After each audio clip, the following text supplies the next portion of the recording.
বাজারের দোকানে পড়ে থাকা বাতাসা, আর ওটা যখন মন্দিরে গিয়ে গোবিন্দকে দেখানো হয়, গোবিন্দকে দেখানোর পরের বাতাসা আর দোকানে বিক্রি হওয়ার আগের বাতাসার মূল্য কি এক হয়?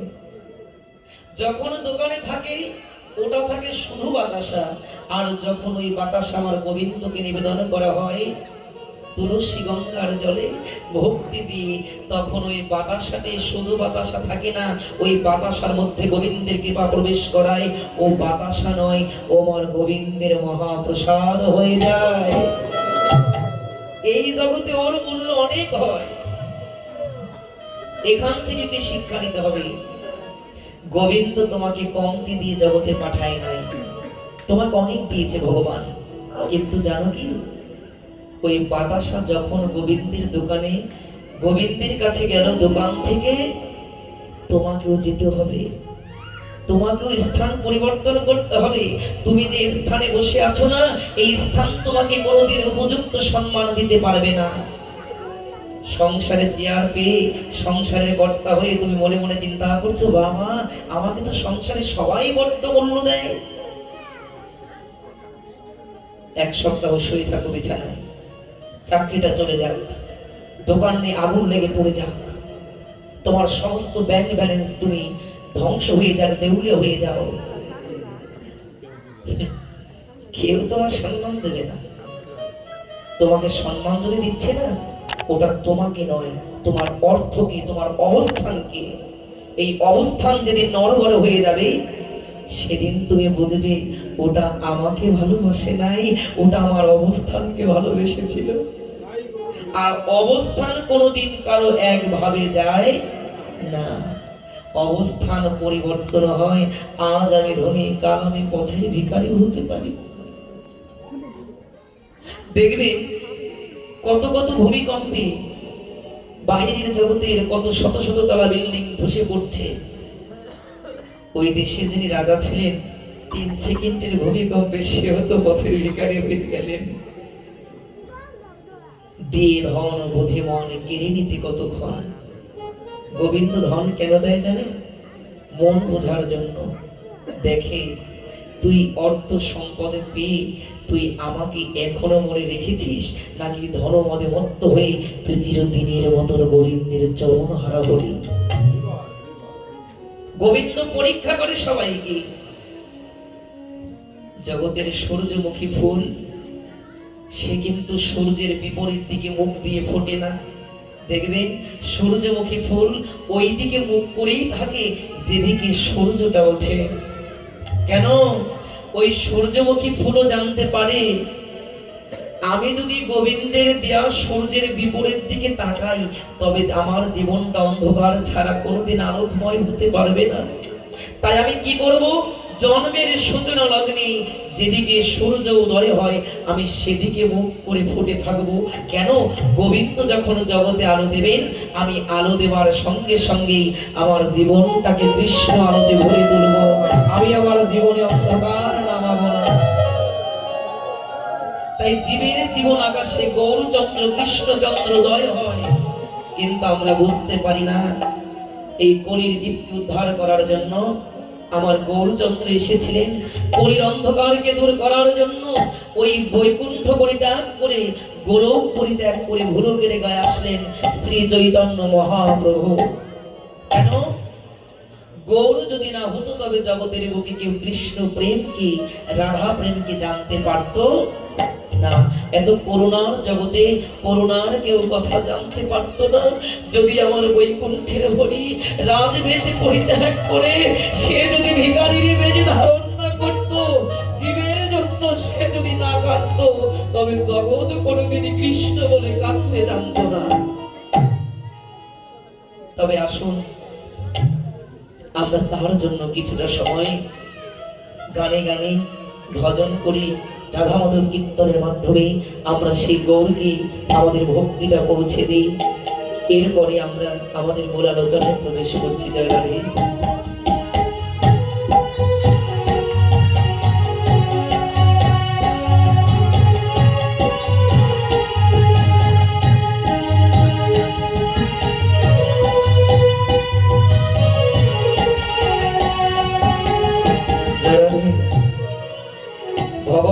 কাকে কাকে হাত দিয়েছেন একটু দেখান তো কষ্ট করে, শীতের মধ্যে একটু উঁচু করেন তো হাত দুটো।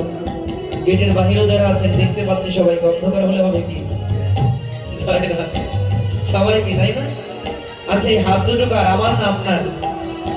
কার? আমাদের না? আরে বাবা, মুখেই বলি, কিন্তু এখনো পর্যন্ত যার হস্ত তাকে আমরা নিবেদন করতে পারি নাই। তবে পারি নাই তো কি হয়েছে, আমি আজকে নিবেদন করবো তার কাছে। তাই আসুন, এই দুটি হাত দিয়ে আমরা গোবিন্দের জন্য প্রেম ভক্তির মালা গেঁথে আমরা আজকে মনে মনে আমার গৌরহরিকে মালা পরিয়ে দেব। পড়াবেন সবাই? জয় রাধে। মনে মনে পড়াবো। নরোত্তম দাস ঠাকুর যেমন করে স্মরণে গোবিন্দকে সেবা করেছেন, গোবিন্দ সেবা দিতে গিয়ে যেমন তার হাতটা পড়ে গিয়েছিলেন, আজকে আসুন না আমরা কৃষ্ণ কথা একটু মনটা পড়াই, আর মন ভরে একটু গোবিন্দের জন্য রাধা মাধবের কীর্তন গাই। জয় রাধে।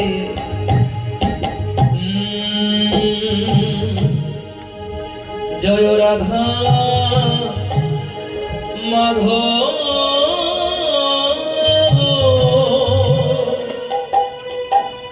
জয় কুঞ্জ বিহারী। জয় রাধা ধরি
সবাই হাতে তালি সেবা করে, আরো হাত বাদ যাবে না কিন্তু।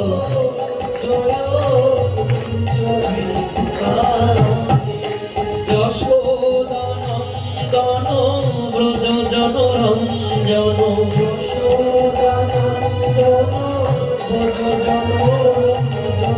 যশোদানন্দন ব্রজ জনরঞ্জন,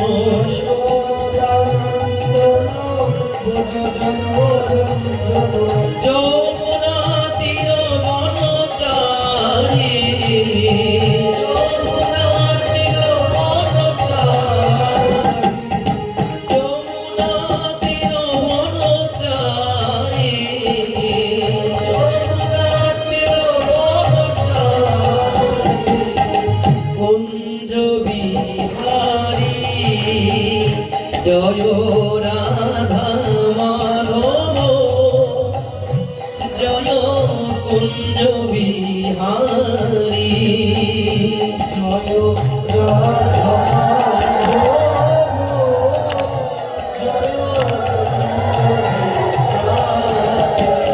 জয় রাধে। জয় নিতাই, জয় গো। দেখুন,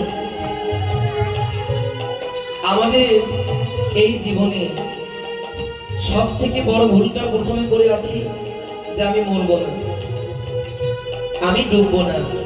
কিন্তু না, আপনি না চাইলেও কিন্তু আপনার সঙ্গে মৃত্যু ঘটবেই। তাই এই জগতে এসে আপনি কি দিয়ে গেলেন আর কি নিয়ে গেলেন, এই প্রশ্নটা যদি একবার করেন তবেই আপনি উত্তর পাবেন।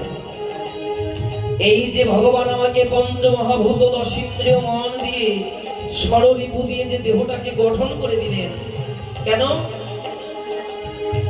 যে জন্মে আমার কৃষ্ণ ভজন করার জন্য যোগ্যতা ছিল না, সেই যোগ্যতাটা দেবার জন্য এত কিছু গোবিন্দ আমাকে দিলেন। সকাল হতে হতে পূর্ব আকাশের সূর্য দিলেন, নদী ভরা জল দিলেন, গাছ ভরা ফল দিলেন, আর মাঠ ভরা ফসল দিলেন। একবার যদি চিন্তা করি, জমিতে লাগিয়ে আসি ঘাস, ওখান থেকে হয় ধান। কার কৃপা? পরম দয়াল পরমেশ্বর ভগবানের। যদি সঠিকভাবে রৌদ্র না ওঠে, যতই আপনি সার দিন, ওগুলো কুকড়িয়ে থাকবে, ফসল হবে না। গোবিন্দ গীতার পাতায় বললেন, অর্জুন, এই জগতে আমি চন্দ্র সূর্যের কিরণ রূপে এই জগতের ফসলকে পরিপুষ্ট করি। এই জগতে আমি চন্দ্র সূর্যের তাপ দিয়ে জগৎকে আমি স্বাভাবিক রাখি। কয়দিন আগে কি ঠান্ডা, জমাট বেঁধে গিয়েছিলাম। যদি ওই সূর্য না উঠতো, শীত হতে হতে জগতের বুকে ঠান্ডার পাহাড় পড়তো, রক্তও কিন্তু জমাট হয়ে যেত, আপনি বাঁচতে পারতেন না। যিনি শীত দিলেন, তিনি আবার দিলেন গরম। আবার তার যখন প্রয়োজন হবে, তিনি দেবেন আবার বর্ষা। ভগবান শ্রীকৃষ্ণ নিজ বদনে শ্রীমদ ভগবদ গীতায় বললেন, এই জগতের জল আমি, বাতাস আমি, বৃষ্টি আমি, অগ্নি আমি, ভূমি আমি, সব আমি। তোমার কখন কি প্রয়োজন আমি জানি, কিন্তু তুমি কখনো আমার প্রয়োজনটাকে বোঝো নাই। তোমাকে আমি সব দিয়েছি, কিন্তু তুমি তোমার জীবনে কোনোদিন আমাকে কিছু দাওনি। তোমার ঘরের সন্তানের জন্য কত খাবার এনেছো ব্যাগ ভরে, কিন্তু আমি যে গোপাল রূপে, গোবিন্দ রূপে তোমার মন্দিরে ছিলাম, একদিন তুমি চিন্তা করো নাই আমার ঘরের গোবিন্দের জন্য আমি কিছু নিয়ে যাই।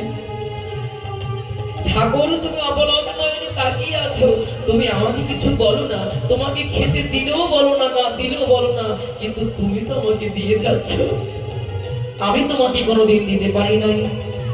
তাই ভক্ত সঙ্গে আসলে পরে আমার পূর্ব স্মৃতি মনে পড়ে, আমার অন্ধকার দূর হয়ে আমি আলো ফিরে পাই। এই ভাগবতে আসলে পরে বিবেকটা নাড়াচাড়া দেয় যে আমি জীবনে কি ভুল করেছি, আমার জীবনের ভুল কোথায়।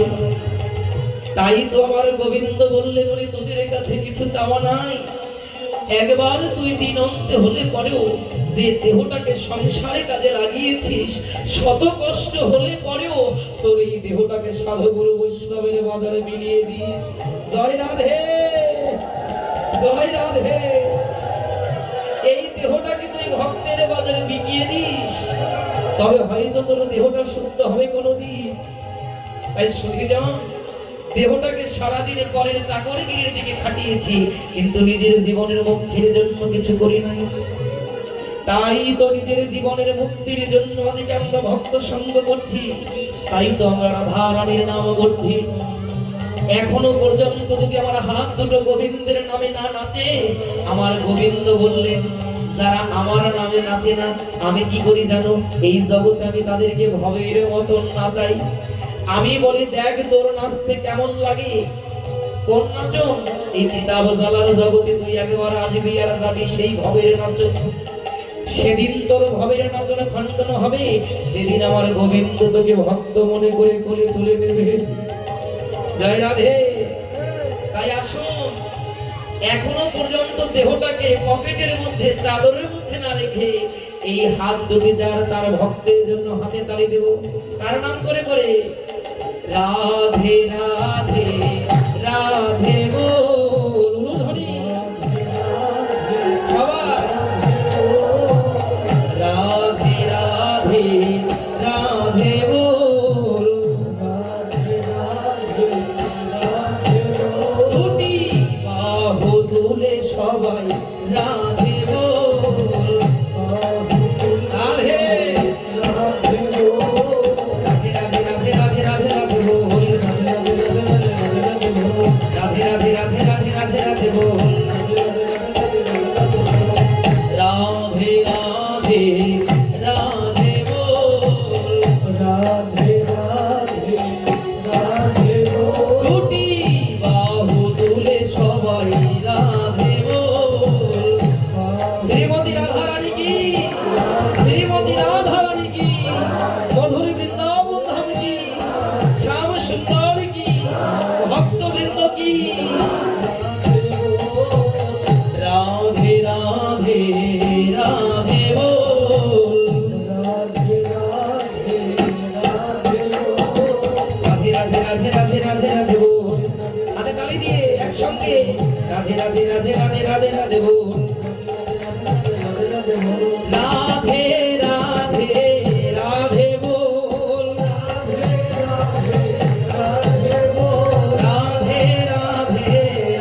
সকলে বলুন রাধে রাধে রাধে রাধে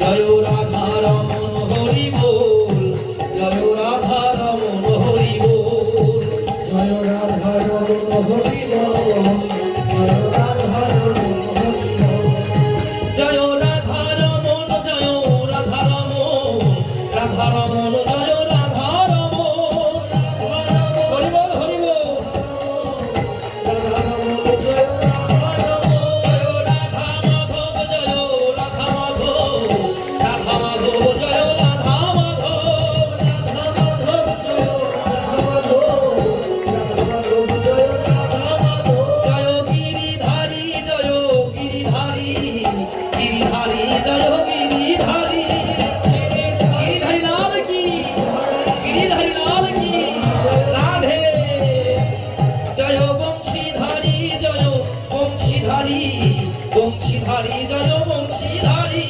বংশীধারী জয় বংশীধারী বংশীধারী জয় বংশীধারী জয় পতিতি পাবন আমার গৌর হরি পতি পাবন আমার গৌর হরি নিতাই গৌর হরি গৌরী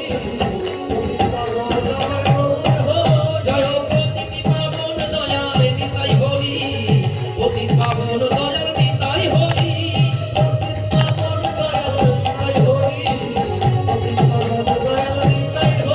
নিতাই গৌর হরি বল হরি বল হরি বল হরি বল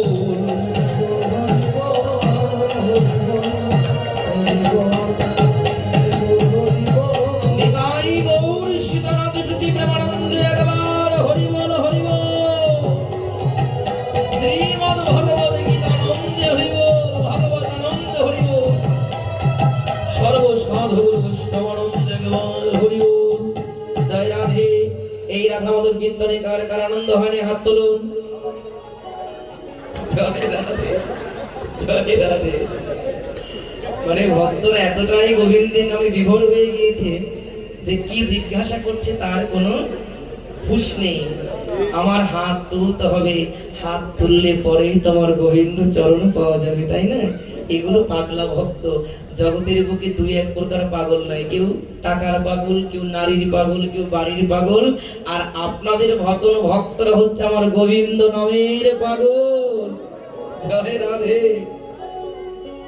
এই জগতে এমনি করে পাগল না হলে পরে কখনো গোবিন্দকে পাওয়া যাবে না।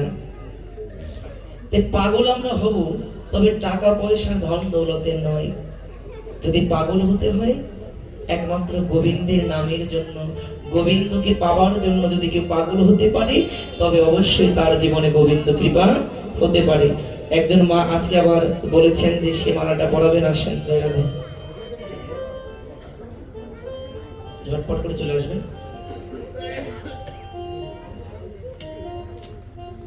তো শুধু যান, দেখুন ভগবান শ্রীকৃষ্ণ এই জগৎ জীবের মুক্তির জন্য কিন্তু এই ভাগবত শ্রীমদ্ ভগবত গীতা দিয়েছেন, নাকি নাকি বন্ধনের জন্য? অবশ্যই মুক্তির জন্য। গীতার পাতাটাকে দুটি সুতো দিয়ে ভগবান বেঁধে দিয়েছেন, একটা হ্যাঁ সুতো আর একটা হচ্ছে কি না সুতো। ভগবান বললেন যারা গীতাকে ভালোবাসে না, যারা গীতার বদনাম করে, তাদের কখনো গীতা কথা বলা যাবে না।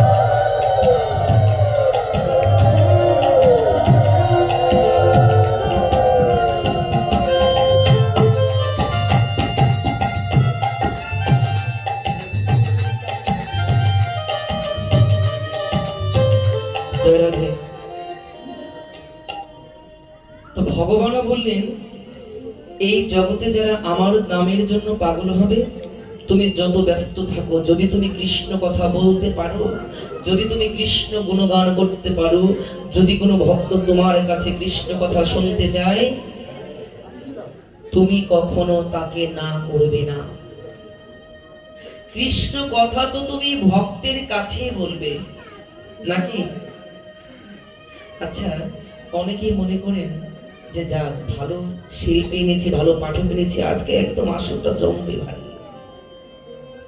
কিন্তু জানেন, কোন শিল্পী, কোন পাঠক, কোন গায়কের বাবারও সাধ্য নাই যে সে চাইলেই পরে আসর জমাতে পারে। একদম ডাইরেক্ট কথা। কেন জানেন? এই জগতের বুকে শাস্ত্র সিদ্ধান্ত দিলেন, যারা ধর্মের কথা, ধর্মের গুণকীর্তন প্রচার করছেন তারা হচ্ছে চন্দ্র সম, আর যাহারা গোবিন্দের নাম আস্বাদন করার জন্য অধীর আগ্রহের সম্মুখে বসে থাকে তারা হচ্ছেন সূর্য সম। কৃষ্ণ নাম সূর্য সম, মায়ার আছে অন্ধকার, যাহা কৃষ্ণ তাহা নাই মায়ারও অধিকার। আরে প্রচারক, একজন লেকচারার, সে হয়তো মায়াবাদী হতে পারে, কিন্তু ভালো করে চিন্তা করে দেখুন, যে আপনার কথা শুনতে এসেছে অবশ্যই তার হৃদয়ে একটা বাসনা নিয়ে এসেছে যে আমি এমন কিছু প্রবচন, এমন কিছু উপদেশ শুনে যাব যাতে সংসারের মায়ার বন্ধন আমার খণ্ডন হয়ে যায়। আমি অভিনয় করছি না সত্যি বলছি সেটা দেখার বিষয় নেই, কিন্তু যারা শুনছেন, যারা মন দিয়ে এই কথাগুলিকে আস্বাদন করছেন, তারা কিন্তু তাদের মনটাকে সত্যি সঠিকভাবে উপযুক্ত করে নিয়ে আসেন। এই জগতে যাদের কোনো নিজস্ব আলো থাকে না। আচ্ছা আপনারা আমাকে বলুন তো, এই যে পূর্ণিমা রাত্রে যে জ্যোৎস্না ওঠে, এই জ্যোৎস্না কি জগতের সমস্ত জায়গায় তার আলোকে পৌঁছে দিতে পারে? ধরুন জ্যোৎস্না উঠেছে, একটি গাছের পাতা নড়ছে, তাই না? ওই জায়গাটুকুই কিন্তু অন্ধকার থাকে নিচে। যদি দিনের বেলা সূর্য ওঠে, সে কিন্তু কোনো ছোট বড় পাকা বা কোনো বাধাকে পরোয়া করে না, তার সূর্যের রশ্মিটা সমস্ত পাহাড়ের গুহা পর্যন্ত পৌঁছে দেয়। কিন্তু চাঁদ কিন্তু সমস্ত অন্ধকারকে দূর করতে পারে না। কেন পারে না? তার নিজস্ব কোনো আলো নেই। এগুলো আমার মুখের কথা নয়, এগুলো আপনারা বইয়ের পাতায় পড়েছেন, বিজ্ঞান বই, যে সূর্যের নিজস্ব আলো আছে কিন্তু চাঁদের কোনো নিজস্ব আলো নেই। তাই যার কোনো নিজস্ব কিছু নাই, সে যদি ওই বস্তুটা কাউকে দিতে চায় তবে অবশ্যই তাকে ধার করতে হবে। মনে করুন আমার 5টি থালায় কম পড়েছে, যার আছে ভাই তাড়াতাড়ি করে থালা 5টা দিত, আমি আমার কাজটাকে সারি, আমি ধার নিলাম। কিন্তু দেখুন, আমার বাড়িতে যারা নিমন্ত্রণ খেতে এসেছে ওদের কিন্তু জানার প্রয়োজন নাই, জানানোর দরকার নাই যে 5টি থালা আমি ধার করে আনলাম নাকি নিজের আমার থালা। তুমি নিমন্ত্রিত, তুমি সেবা পাচ্ছ, সন্তুষ্ট থাকো। কেন বলি? অনেকে রাগ করেন ভক্তগণ যে শুধু পাঠক গায়করা বলে কথা বলবেন না, নীরবতা পালন করুন। চন্দ্রের যেমন নিজস্ব আলো থাকে না, কোনো গায়ক পাঠকেরও নিজস্ব কোনো জ্ঞান, নিজস্ব কোনো মুখস্থ করা বস্তু থাকে না। যে আসনটা তো উপবেশন করছি, এই আসনটাকে বলা হয় যোগাসন। কেন?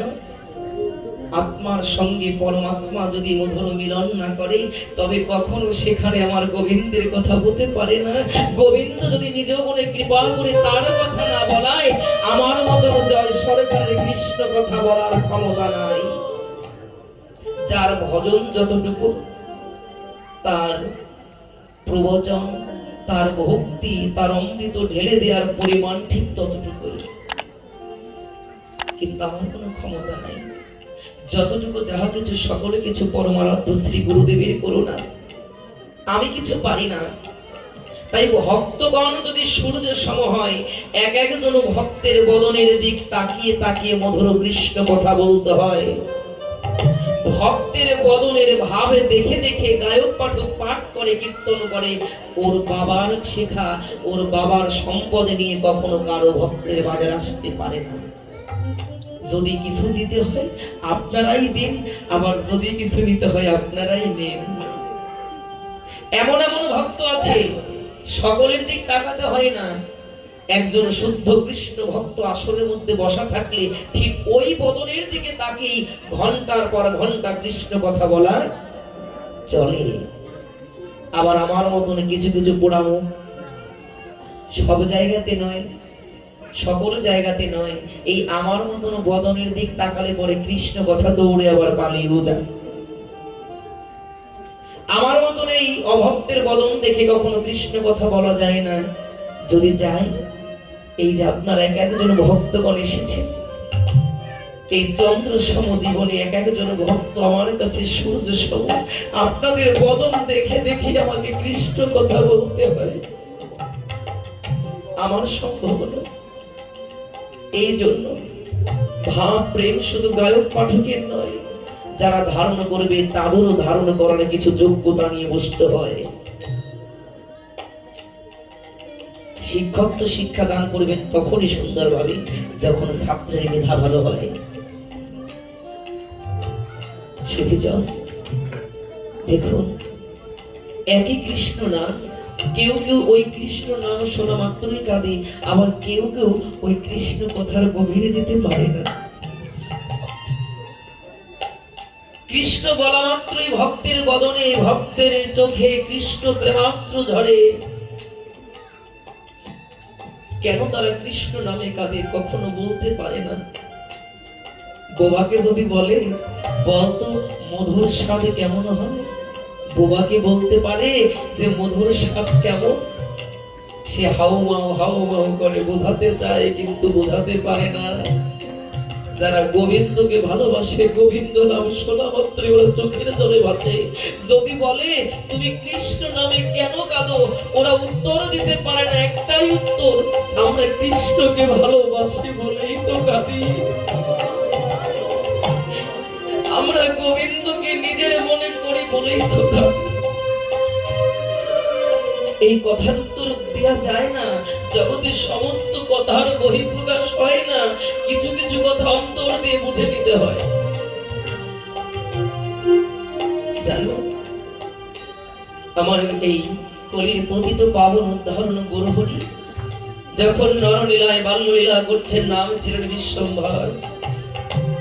মধুর কৃষ্ণ নামে ভক্তগণ যখন চোখের জলে ভাসতেন, একদিন শ্রীবাস ঠাকুরকে ধরে জিজ্ঞাসা করেছিলেন, শ্রীবাস ঠাকুর, তুমি যে কৃষ্ণ নাম করে দুই চোখের জলে ভাসো, আমাকে কি বলতে পারো কৃষ্ণ কি কাউকে ধরে ধরে মারে যে আঘাত পাওয়ার ফলে তারা চোখের জলে ভাসে?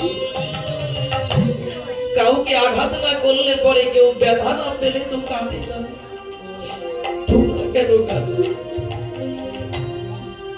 শ্রীবাস ঠাকুর বিশ্বম্ভরকে বলেছিল, বিশ্বম্ভর, এই জগতে কৃষ্ণ নাম শুনলেই আমরা কেন কাঁদি, এই কথার উত্তর দিতে পারবো না। ওরে, তবে আমার কৃষ্ণের কাছে প্রার্থনা করি, যেদিন আমাদের মতন তোর প্রতি কৃষ্ণ কৃপা হবে, সেদিনও যেন কৃষ্ণ কৃপায় তুইও আমাদের মতো কাঁদি, তুইও যেন চোখের জলে ভাসিস,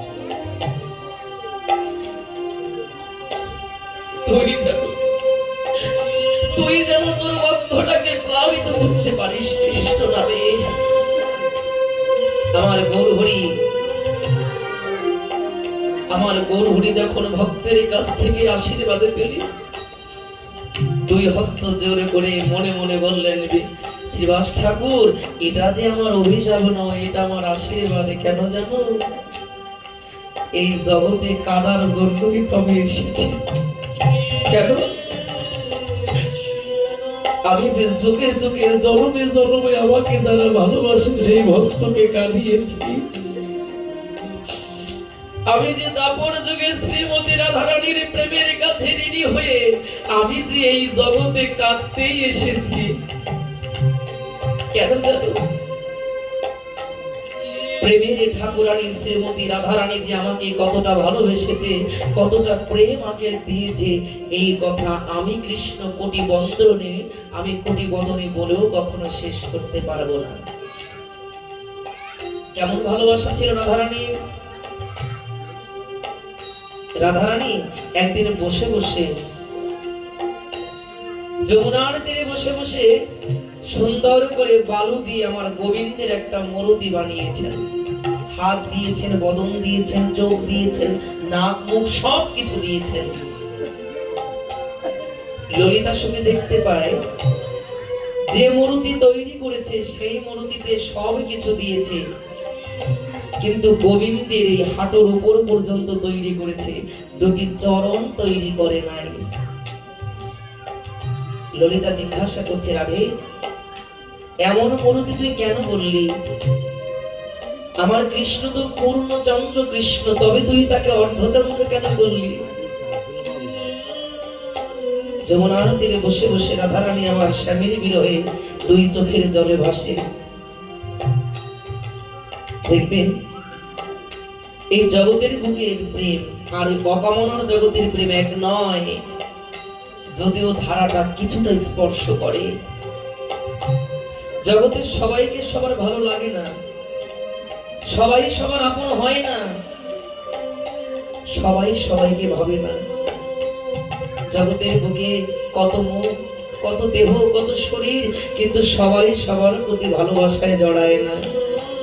যদি একবার কেউ কারো ভালোবাসায় জড়ায়, ওই বদলের কাছে আপনি যত বড় ভালো বদল এনে দেন, ওই বদলের সমান আর হতে পারে না। এটা সত্যি। তোমার রাধারানী ললিতাকে বলছে, ললিতা তুই কি প্রশ্ন করেছিস বল? রাধে তুই তো কৃষ্ণের সব কিছু দিয়েছিস, তুই কৃষ্ণের চরণ কেন দিস না? ললিতাকে রাধারানী বলছে, রাধে ও ললিতা তুই কি জানিস না আমার এই কালাচাঁদ যে কত বড় ফাঁকিবাজ? ও কথা দিয়ে কথা রাখে না, ও আসি বলে চলে যায়, ওর কোনো খবর থাকে না। ললিতা রে, জগতে কেউ জানুক বা না জানুক, তুই তো জানিস জল ছাড়া যেমন মিন বাঁচে না, কৃষ্ণ ছাড়াও যে রাধারানী বাঁচতে পারে না।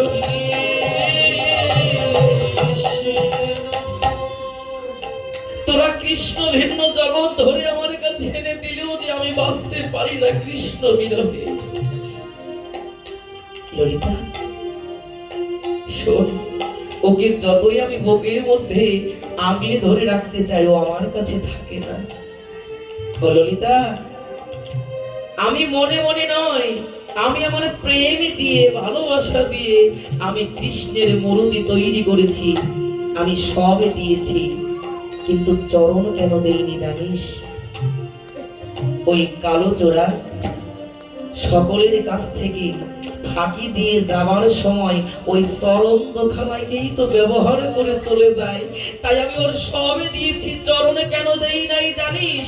ও যেন চির জনমের মতো আমার হয়ে থাকে, তাই ওর চরণ দেই নাই, যে চরণ দিলে পরে হয়তো আমারই ছেড়ে আবার চলে যাবে। আমি এই জন্য ওকে চরণ দেই নাই। চরণ ছাড়া কৃষ্ণ আমার কাছে থাকবে, তবু আমার কাছে থাকবে, ও তো আমার। ললিতা বলছে, ও রাধে এই জগতে কৃষ্ণকে কি কখনো আটকে রাখা যায়? এই জগতে তাকে যে ডাকে সেই তো তার হয়। অন্ধ আতুর ল্যাংড়া যত সবাই যদি গোবিন্দকে ডাকে, আমার গোবিন্দ কারো কাছে ভেদ করে না। তবে এটাও সত্যি, ভালোবাসার মানুষের ভাগ কেউ কখনো কাউকে দিতে চায় না। সবে দিতে পারে, কিন্তু ভালোবাসার মানুষের ভাগ কেউ কাউকে দেবে না। জয় রাধে। তাই দেখুন রাধারানীর প্রেম কতটা তীব্র, কতটা শুদ্ধ, কতটা পবিত্র। এই জগতের প্রেম আর অকামনা জগতের প্রেম, এই দুই প্রেম কখনো এক হবে না। তাই রাধা কৃষ্ণের প্রেমের সঙ্গে এই জগতের যুবক যুবতীর প্রেমের সঙ্গে যারা ঘুরিয়ে ফেলে, ওদের মতো নরবশ জগতের বুকে হতে পারে না। ভগবান শ্রীকৃষ্ণ যখন গিরি গোবর্ধন ধারণ করে, সুখ শারীর দ্বন্দ্বে শুনবেন, সুখ বলে আমার কৃষ্ণ গিরি ধরেছিল, শাড়ি বলে আমার রাধা শক্তি সঞ্চারিল, নইলে পারবে কেন? চমৎকার কথা। পদকর্তাগণ ভগবানের কাছে প্রশ্ন ছুড়ে দিয়েছিলেন, যে এই জগতে ভক্ত অঙ্গে আঘাত করলে পরে তুমি সবাইকে অভিশাপ দাও,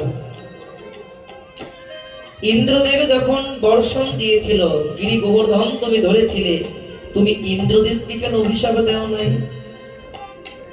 ভগবান শ্রীকৃষ্ণ বলেছিলেন, শোনো, ইন্দ্র বর্ষা দিয়েছিল বলেই তো 7 দিন পর্যন্ত আমি একটানা রাধারানীর বদন দর্শন করেছিলাম।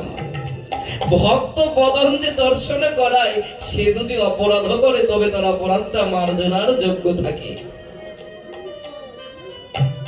এই জন্য লীলা আমাদের শুধু শুনলে হবে না, আমাদের বুঝতে হবে, জীবন দিয়ে উপলব্ধি করতে হবে আমার গোবিন্দ তার ভক্তকে কত ভালোবাসে। তাই তো ভগবান বলেছেন, এই জগতের বুকে ভক্ত হয় আমার মাতা পিতা, ভক্তই হয় আমার গুরু, আর এই ভক্তই আমার নাম রাখেন বাঞ্ছা কল্পতরু। তাই দেখুন, ভগবান এতটা কৃপালু, এতটা দয়ালু, সে শুধু একজন সুস্থ ব্যক্তিকে নয়, তিনি অসুস্থ ব্যক্তিকেও কৃপা করেন, যদি কারো জীবনে ব্রজধামের গুরু গোবিন্দের কৃপা থাকে। যে কথাটা বলার প্রয়াস করছি আপনাদের কাছে, আমরা যদি একটু প্রতিবন্ধী, যদি একটু অসুস্থ ব্যক্তিকে দেখি, হয়তো তাকে অবজ্ঞা করি, ঘৃণা করি, তার কাছে বসি না, তাকে পাশে নিতে চাই না। কিন্তু জানেন, জগতের বুকে আমি আপনি সবাইকে ফেলে দিল, আমার গোবিন্দ কিন্তু কাউকে ফেলে দিতে পারে না, চাইলেও পারে না। কেন পারে না? একজন মায়ের যদি অনেকগুলো সন্তান হয়, আর ওর মধ্যে যদি একজন প্রতিবন্ধী সন্তান হয়, দেখবেন মিলিয়ে ওই মা কিন্তু সুস্থ 5 জনের থেকে অসুস্থটার প্রতি একটু বেশি খেয়াল রাখে। যদি সুস্থ কোনো সন্তান বলে, মা তুমি আমাকে বেশি ভালোবাসো না, তুমি ভাইকেই বেশি ভালোবাসো, মা কি বলে, খোকা তুই তো নিজের কাজ নিজে করতে পারিস, কিন্তু দেখ না তোর ভাই তো করতে পারে না।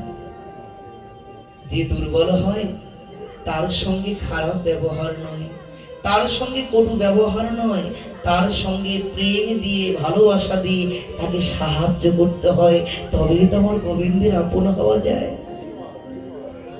কিন্তু দেখুন আজকে আমরা কোথায় নেমেছি।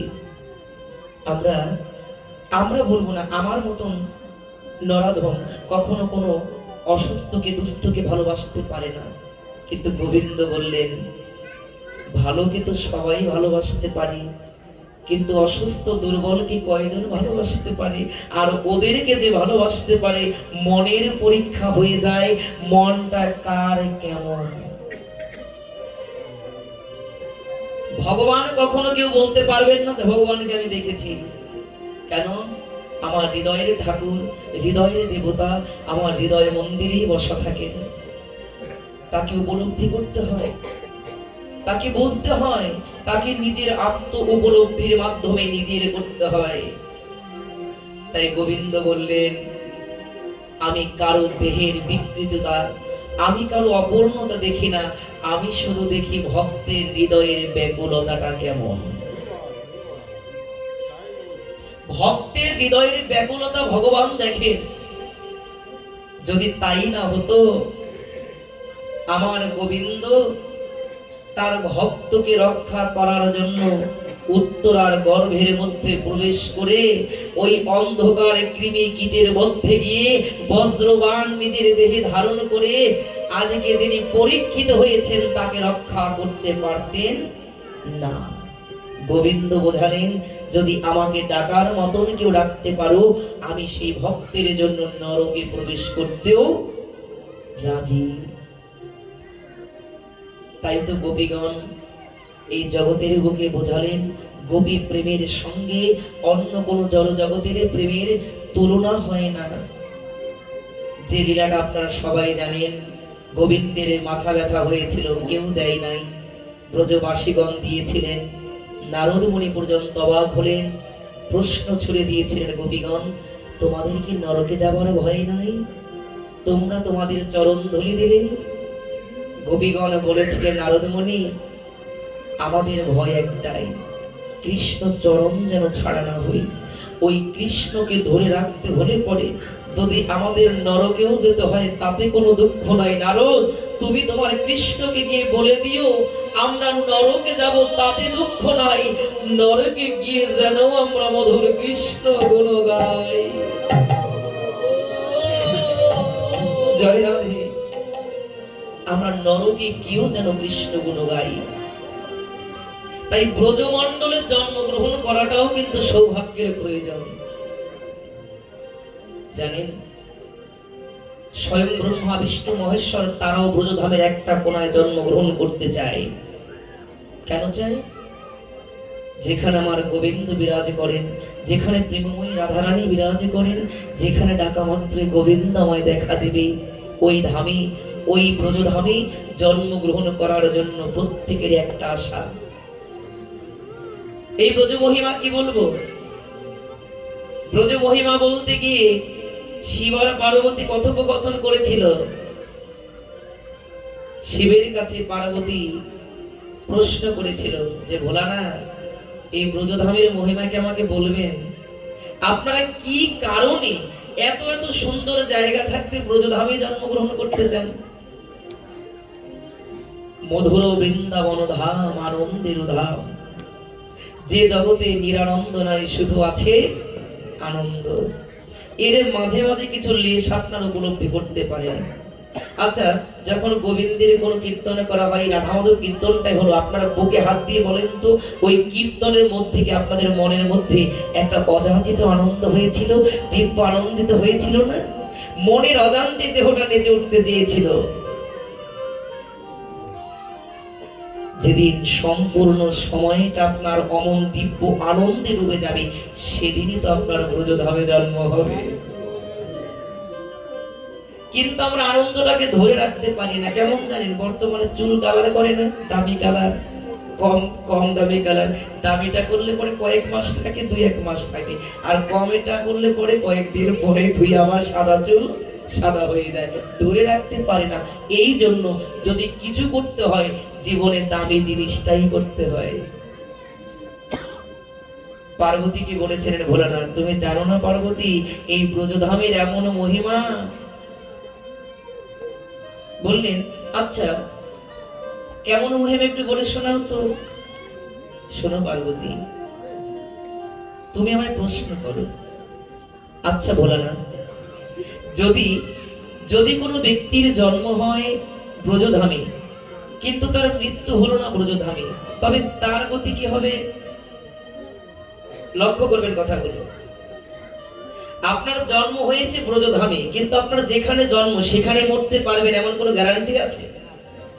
10 তলা বিল্ডিং এর মালিক, সে কি অ্যাম্বুলেন্সে মাঝখানে রাস্তায় মাঝখানে বসে মরে না? হ্যাঁ, অবশ্যই। কারণ মৃত্যু যার যেখানে সেখানেই হবে। আবার পথের ভিখারি, সেও হয়তো কোনো ভালো জায়গায় বসে দেহকে রাখতে পারে। তাই পদকর্তাগণ বললেন, মরণের কথা চরণে কয়, যেখানে মরিবে বান্দা সেখানে আপনি হাঁটিয়া যায়। তোমার যেখানে মৃত্যু, তুমি নিজে হেঁটে হেঁটে সেখানেই যাবে। বাংলাদেশের মানুষের কতজনের মৃত্যু হয় ভারতে গিয়ে, আবার ভারতের কত মানুষের মৃত্যু হয় বাংলায়। আর বড় বড় জলজান্ত প্রমাণ দেখুন। আজকে বাংলার কত সন্তান ওই ইতালিতে পৌঁছে যাবার আগে হয়তো ভূমধ্য মহাসাগরে মৃত্যু হচ্ছে, কারো কারো সেই প্রবাসে বসে মৃত্যু হয়। কোলের সন্তানকে হারায়, দেহটাকেও জড়ায় ধরে শেষ কান্না কাঁদতে পারে না।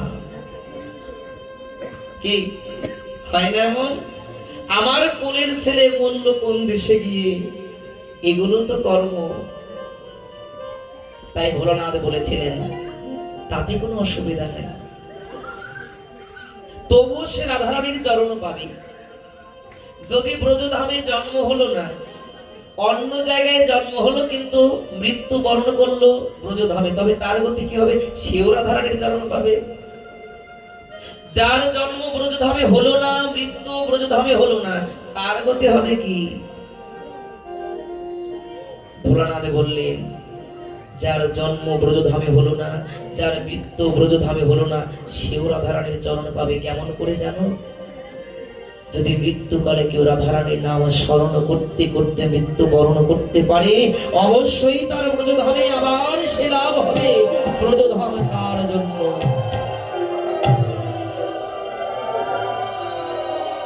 চমকে গেলেন, এত মহিমা ব্রজধামে। আচ্ছা, যিনি জন্মালেন না মরলেন না ব্রজধামে, তবে তার গতি হবে কি? ভোলানাথ বললেন, পার্বতী, যদি কারো জন্ম না হয় ব্রজধামে, মৃত্যু না হয় ব্রজধামে, তারও গতি হবে। যদি সেই ব্যক্তির মৃত্যুকালে ওই শ্মশানের চিতার দিকে ওই ব্রজবাসী কোনো ভক্তের দৃষ্টি পড়ে, তুমি জানো না, ওই ব্রজবাসীর দৃষ্টি পড়া মাত্র ওই শ্মশানে শুয়ে থাকা ওই ভক্ত একদিন আমার রাধা রানীর চরণ পেয়ে যাবে। ভক্তের দৃষ্টির করুণার ফলে এত মহিমা, এত মহিমাযুক্ত মহিমান্বিত ব্রজধাম। যদি কোনো শুদ্ধ কৃষ্ণ ভক্ত, যদি কোনো ব্রজবাসী আপনার শ্মশানের চিতার দিকে একবার করুণার দৃষ্টি দেয়, তবেও আপনার রাধারানীর কৃপা হবে। সেই কৃপা লাভ করে ব্রজধামে জন্মগ্রহণ করেছিলেন এক ভক্ত, যার নাম ছিল সুরদাস। কিন্তু কর্মের প্রবর্তনের ফলে তার নয়ন ছিল, কিন্তু নয়নে দৃষ্টি ছিল না। জীবনে কোনোদিন জগতের আলো সে দেখতে পায় নাই। জগতের আলো দেখতে না পেলে হবে কি?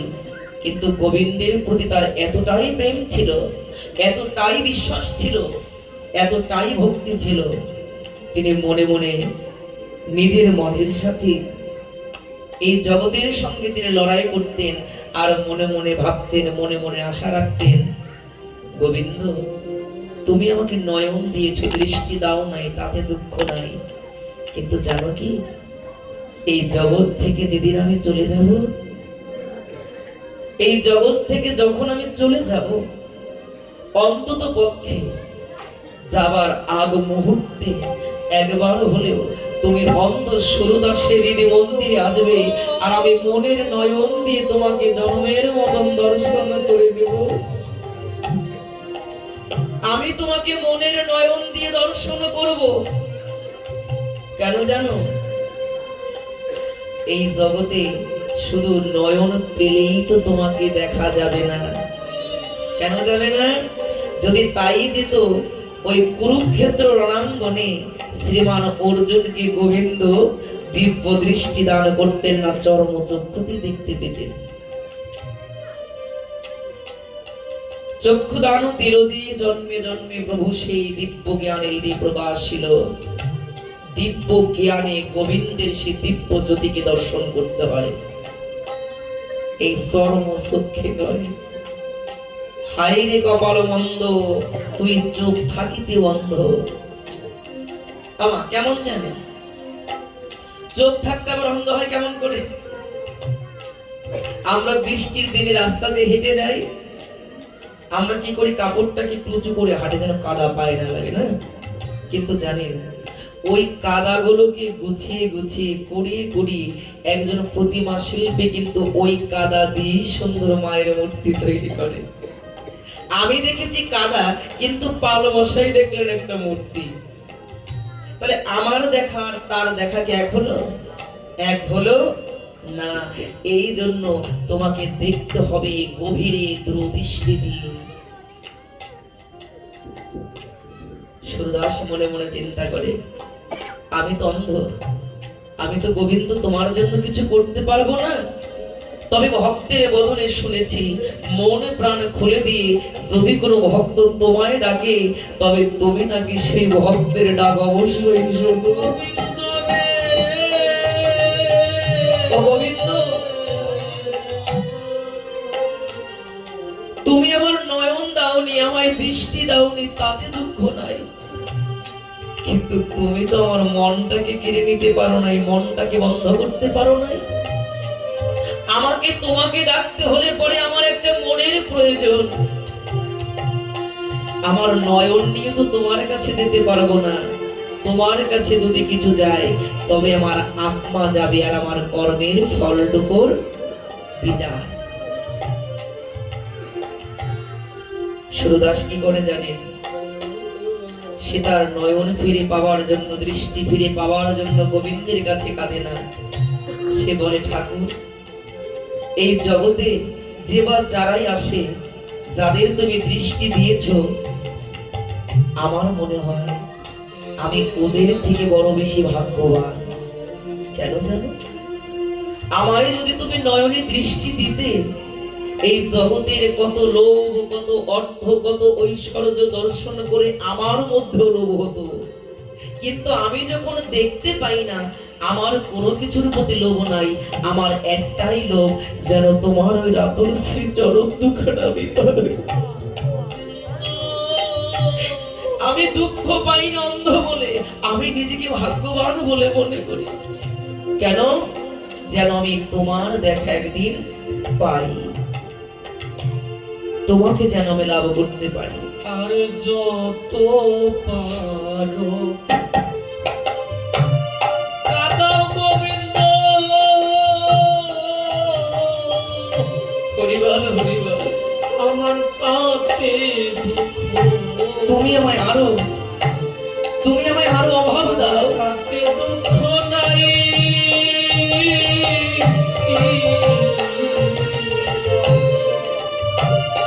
আমি সকল কাজের মাঝে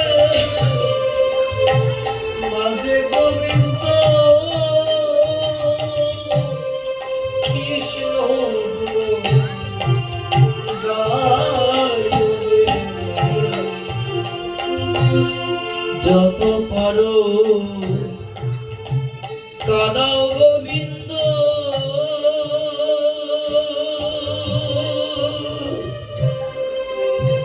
ও গোবিন্দ,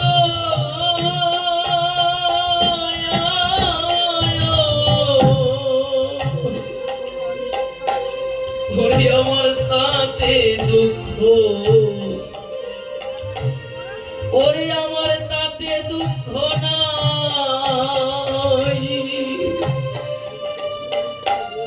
ওই আমি সকল কাজের মাঝে মাঝে যেন ও গোবিন্দ, ওই আমি তোমার গুণ, ওই আমি তোমার গুণ গাই। আর ঘাটে পথে জয় রাধে। কাঁদাও গোবিন্দ, আমি আর কাঁদিব, আর কাঁদিব কত, আমি আর কাঁদিব কত। এত কাঁদাও, এত কাঁদাও দয়াল, আরো কাঁদাও। দয়াল তুমি দয়াল কি মনে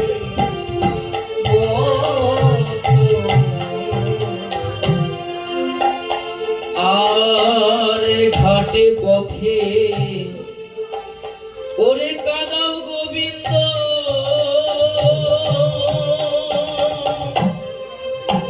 ও গোবিন্দ,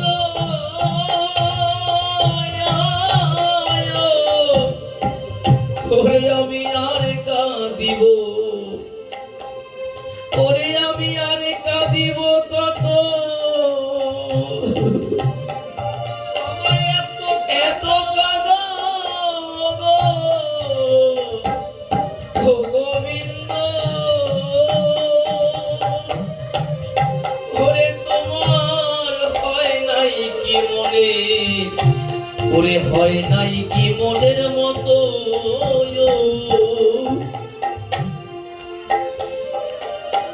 গোবিন্দ,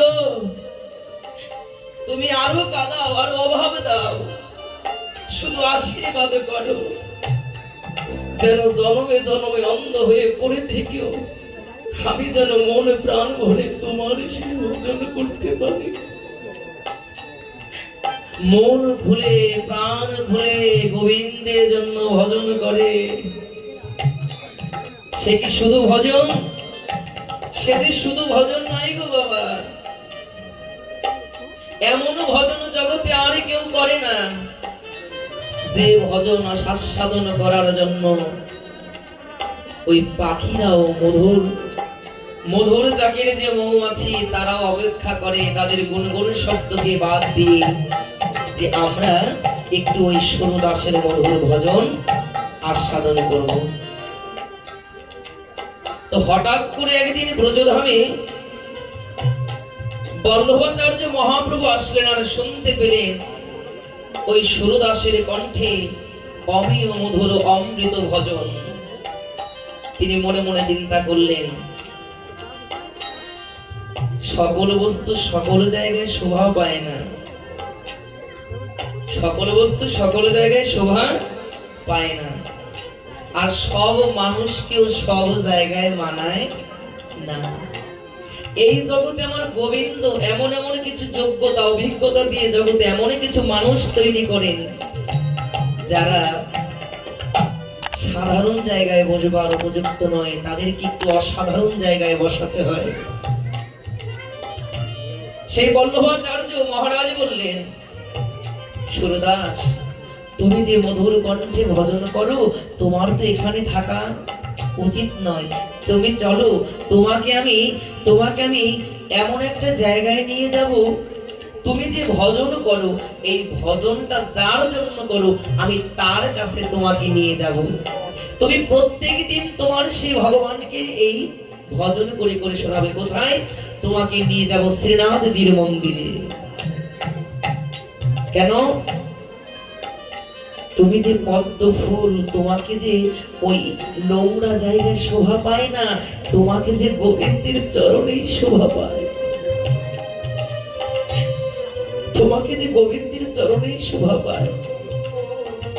দেখবেন গোবিন্দের আশীর্বাদ প্রদত্ত কিছু কিছু মুখ, কিছু কণ্ঠ এমন যেটা সাধারণ জায়গাতে শোভা পায় না। ওদের বদনের মধ্যে, ওদের চোখের দৃষ্টির দিকে তাকালে পরেই আপনার ভক্তি প্রেমের উদয় হয়ে যাবে। জয় রাধে। সবার দিকে নয়, এমন এমন কিছু গোবিন্দ প্রদত্ত দেহ, এমন এমন কিছু গোবিন্দ প্রদত্ত চেহারা, এমন কিছু কিছু গোবিন্দ প্রদত্ত নয়ন, যে নয়নে একবার নয়ন দিলে পরে ওই নয়নের গভীরতায় আপনি ডুবে যাবেন। নিয়ে গেলেন শ্রীনাথজির মন্দিরে। প্রত্যেক দিন ভজন করে আমার গোবিন্দকে আস্বাদন করায়, আর আমার গোবিন্দ মন ভরে শুনে। সুরদাস শুধু দুই চোখের জলে ভাসে। গোবিন্দ, ছিলাম এক ঘাটে, ইনি ফেললো আমায় আরেক ঘাটে। জানি না জীবনে আমার আরো কত ঘাটে ঘাটে যেতে হবে, এই ঘাটের শেষ কোথায় আমি জানি না, তবে সে যেখানে হোক তোমার চরণ যেন কখনো কোনোদিনও ভুলি না। তুমি যে ঘাটেই নাও তোমার চরণ যেন ভুলি না। ব্যাকুল আবেদন আত্মনাদ দিয়ে ভক্ত আমার গোবিন্দকে ভক্ত বাঞ্ছা কল্পতরু বললেন এই কারণে যে ভক্ত যাহা কিছু আশা করে তাই করা হয়। যখন সুরদাসকে মন্দিরে নেওয়া হলো, ওই মন্দিরের সেবাইটি কারণ লক্ষ্য করে এ তো চোখে দেখে না, কিন্তু এর ভজনের মধ্যে এমন কিছু কিছু ছন্দ বয়ার দিয়ে দেয়। প্রত্যেক দিন শ্রীনাথজিকে যাহা কিছু দিয়ে সেবা দেওয়া হয়, ওই অন্ধ সুরদাস তার সঙ্গীতের মাধ্যমে বলে আজকে আমার গোবিন্দকে কোন কোন পদ দিয়ে ভোগ দিয়েছে। আচ্ছা, নাকের গন্ধ দিয়ে কয় পদের নামই বা বলা যায়? হ্যাঁ, সমস্ত গন্ধ মেখে যদি একাকার হলে পরে বলতে পারবেন কোনটা কি কি দিয়েছে ভগবানকে চোখ বন্ধ করে। কিন্তু সুরদাস জানতেন, তাই শাস্ত্রে বর্ণনা করলেন ইন্দ্রিয়ের দ্বারা কখনো হয় না কৃষ্ণ ভজন। ইন্দ্রিয়, প্রত্যেকটা ইন্দ্রিয় যেদিন তোমার কৃষ্ণমুখী হবে, কৃষ্ণ গুণ কীর্তন করতে করতে তোমার প্রতিটা ইন্দ্রিয় যখন অতীন্দ্রিয়ের ধাপে পৌঁছাবে, তখন সেই দিন তোমার অতীন্দ্রিয়ের দ্বারা তুমি তোমার কৃষ্ণকে উপলব্ধি করতে পারবে। তখন তুমি না দেখেও কৃষ্ণকে বুঝতে পারবে, তুমি বুঝতে পারবে। সুরদাস কি করেছে জানো? যখন তার ভজনের মধ্যে প্রত্যেকটা পদের কথা বলে বলে দেয়, সেবাই অবাক হয়, নিশ্চয়ই ওর মধ্যে কোনো কপটতা আছে। দেখবেন, অপরাধ ক্ষমা করবেন, এই কথাটা শুধু আমি এই আসলে বলছি তাই নয়, এটা তো নেটেও চলে যাচ্ছে। আমি একদম খুব জোর নিয়ে বলছি, অপরাধ আমার ক্ষমা করবেন, বারে বারে বলছি। এই ভক্ত সমাজের ভক্তদের যতটা দোষ আমরা খুঁজি, আমরা চোর ডাকাতের দোষ কিন্তু অতটা খুঁজি না। বাস্তব সত্যি কথা, ভক্তের পদে পদে দোষ ধরি, কিন্তু চোরের পদে পদে দোষ ধরি না, ধর্ষকের পদে পদে দোষ ধরি না। যত দোষ, যত হেন করার বুদ্ধি একমাত্র এই সাধুদের নিয়ে, বৈষ্ণবদের নিয়ে, ভক্তদের নিয়ে। কেন? তুমি এইভাবে চললা কেন? তুমি এইভাবে বললা কেন? তুমি এইভাবে খাইলা কেন? দোষ কি সব সাধক নাকি? চোরের দোষ নাই, ডাকাতের দোষ নাই, বেঈমানের দোষ নাই, ধর্ষকের দোষ নাই? কত সাধুর দোষ ধরো না, ভুল ধরো না, জীবনে বড় ভুল হয়ে যাবে। আর এর একটাই কারণ, ওই যে গতকালকে বলছিলাম না, যে আমার নামটা কেন 10টা গীতা দানের মধ্যে থাকলো না? তবে আমি বুঝি ছোট হয়ে গেলাম? না, এই জগতে ছোট হতে না জানলে পরে কেউ কখনো বড় হতে পারে না। বড় যদি হতে চাও, ছোট হও আগে। লোকে যারে বড় বলে, বড় সে হয়। লোকে যারে কি বলে?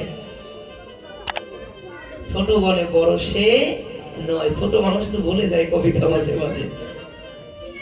তো দেখুন, তাই এখানে দাঁড়িয়ে মহাপ্রভু বললেন, ভুল সবারই হবে, তবে মহাজনের, বৈষ্ণবের ভুল এটাকেই যদি ধরা তোমার মূল উদ্দেশ্য হয়, তুমি নিজেও জানো না বৈষ্ণব অপরাধে তোমাকে অনন্ত কোটি কাল রৌরব নামক নরকে তোমাকে বাস করতে হবে। এমন কোথাও ভুল ধরো যেখানে ভুল ধরলে তোমার সমাজ সংস্কার হয়, তোমার দেশের উন্নতি হয়। যারা তোমার জন্য গোবিন্দের কাছে কাঁদে, তুমি শুধু তাদের ভুল ধরে ধরে তাদের অপদস্থ করে তুমি সমাজটাকে তুমি পঙ্গু করে দিও না। তুমি বৈষ্ণব সমাজকে কলুষিত করার চেষ্টা করো না, নিজেই ধ্বংস হয়ে যাবে। সাবধান। কষ্ট পাচ্ছেন কেউ কথায়? কিন্তু ভেবে দেখেন, সত্যিকার অর্থে ভেবে দেখেন কথাগুলো। যতটা সাবধান সাধুদের করা হয়, অন্য কোনো জায়গায় সেইগুলো তো পেঁচ কাটে না। কেন? 2-1টা খাইয়ে আসতে হবে তো, সাধুরা তো করে কিছু বলে না। তবে হ্যাঁ, অপরাধ হলে পরে সেই অপরাধের শাস্তি তো পেতেই হবে। কিন্তু বাবা, আমরা মাঝে মাঝে ভুলে যাই কে সাধু, কে বৈষ্ণব, কে ভক্ত। তাই দেখুন, ওই সেবায়েত মনে মনে চিন্তা করেছে, সুরদাস তোমাকে একটু হেনস্থা না করে ছাড়বো না। তুমি অভিনয় করো না সত্যিই তুমি করো দেখবো। তো মনে মনে চিন্তা করেছি, একজন আরেকজনকে বলেছে, শোনো, এই সুরদাস সত্যিকারই অন্ধ নাকি মিথ্যে অভিনয় করে? আজকে কি করবো জানো?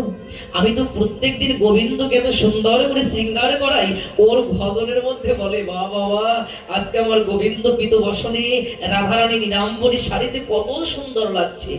কেউ যদি চোখে না দেখে, সে বলে কেমন করে যে গোবিন্দ আজকে কোন পোশাক পরেছে? তো দেখবো আজকে ভক্তকে পরীক্ষা করবে। কি করেছে জানো? সুরদাসের কাছে জিজ্ঞাসা করা হয়েছে, সুরদাস, ও সুরদাস, তুমি বলো তো আজকে গোবিন্দকে কোন বসনে সাজানো হয়েছে? খুব ধ্যান দেবেন। সুরদাস তো অন্ধ, চোখে দেখতে পায় না, পরীক্ষা করার জন্য বলেছে, বলো তো আজকে কোন পোশাকটা পরানো হয়েছে? সুরদাস কথার মাধ্যমে নয়, সুরে সুরে ভজনের মাধ্যমে বলছে, ও ভাই, আমার গোবিন্দকে যে বস্ত্র ছাড়াও এত অপূর্ব লাগে, এ তো আমি আগে কোনোদিনই জানি নাই। আজকে তোমরা বসনই দাও নাই ভগবানকে, আজকে কোনো বসনই পড়াও নাই, তাতেও আমার রাধা মাধবকে কত সুন্দর লাগছে। অবাক হয়ে গেলেন, চরণে পড়ে গেলেন। সুরদাস, তুমি অপরাধ ক্ষমা করো। আমরা মনে করেছিলাম তুমি হয়তো আমাদের মতন কপট, কিন্তু নয়। ও সুরদাস, তুমি তো চোখে দেখো না, কিন্তু তুমি কেমন করে এগুলো বোঝো? সুরদাস কি বললেন জানে? ও ভাই শোনো, মন্দিরে তো সবাই যায়, যে চোখে দেখে সেও যায়, যে চোখে দেখে না সেও যায়। অন্ধরা কেন মন্দিরে যায় জানো? ওরা হয়তো গোবিন্দকে দেখতে পায় না। কিন্তু একজন অন্ধের কাছে প্রশ্ন যদি করেন যে তোমরা তো চোখে দেখো না, তোমরা গোবিন্দের কাছে কেন যাও? ওই অন্ধ ব্যক্তির একটাই উত্তর, ওগো আমি না হয় অন্ধ, কিন্তু আমার গোবিন্দ তো অন্ধ নয়। আমি গোবিন্দকে না দেখি তাতে দুঃখ নাই।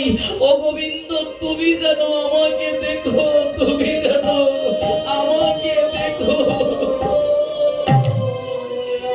আমি তোমায় দেখি না, কিন্তু তুমি আমায় দেখো। তোমার দৃষ্টি তো বহু দূর।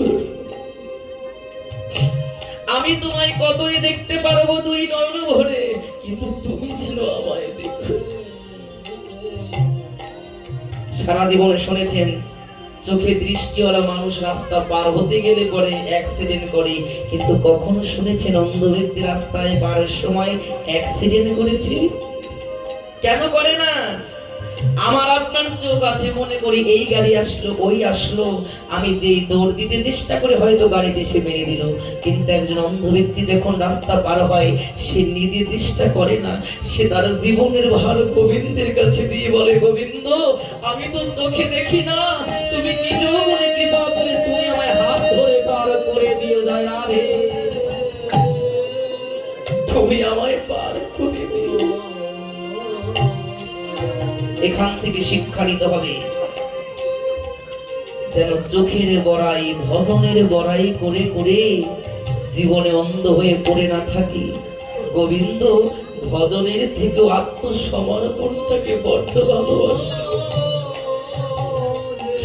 আমি কিছু পারি না, আমি কিছু জানি না ঠাকুর, তুমি যদি জানাও তবে হয়তো জানতে পারি, তুমি যদি বলাও তবে বলতে পারি, তুমি যদি শোনাও তবে শুনতে পারি।